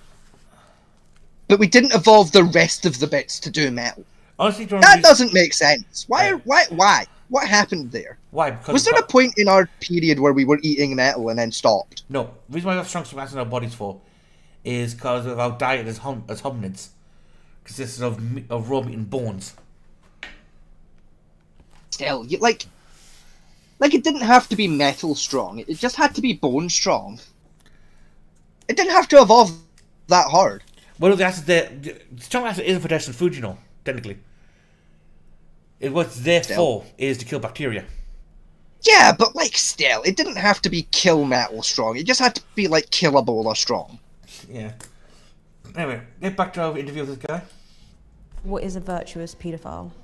A virtuous paedophile is someone who has a sexual attraction to children, but who has decided that shouldn't mean that they would have. Oh, you cunts! That's an attempt at a mouse, is it? Yeah, never used it though. Where's the whiskers? The whiskers? Oh shit. They're here. Mice have whiskers. There you are. No, I'm sorry, right? Carving wee lines into the nose doesn't count. Like, they put the effort in to give it fucking cheek fur. You're telling me they really didn't have 4 bits of fishing wire cutting about? No, you look carefully, there are hairs there. They're glued in. Badly. Nah, even that's just nose hair. There's no wee fucking pokey outy whiskeries. Like, that's not a mouse. That's L. Yeah, voiced by an actor. Oh no, I noticed that. I'm just more upset at how fucking shit of an attempt that is at a mouse. Oh, they're going to dig one fuck to you. They did him down with the mask. Like was the official costume maker like on holiday or something? Did they have to get one of the costume making interns on the job or something? Like, what fucking happened there? Well, probably just pro for this guy because it looks like he's about a 5-year-old. Like, do you reckon his son made it for? I hope not. But like, it kind of looks like a kid made it, doesn't it? Like that's what it was. It was bring your fucking kid to work day, right? The fucking prop master's Wayne made it in the back cupboard, right? The prop master's Wayne got hold of a paper mache kit and made it, and they felt bad. So like, we don't really have a use for that wee man, but oh sure, we've got a great idea. We've got a pedophile coming later. Fuck, we'll use it for that interview. And for some reason, the prop master was okay with that idea. I hope this guy doesn't have kids. I reckon it was the prop master's kid. I reckon it they fucked up the schedule, right? And it was just bring your kid to work day on the same day they did the paedophile interview, and they did it just to satiate the prop master's kid, because they felt bad for him for spending all that time making a mask.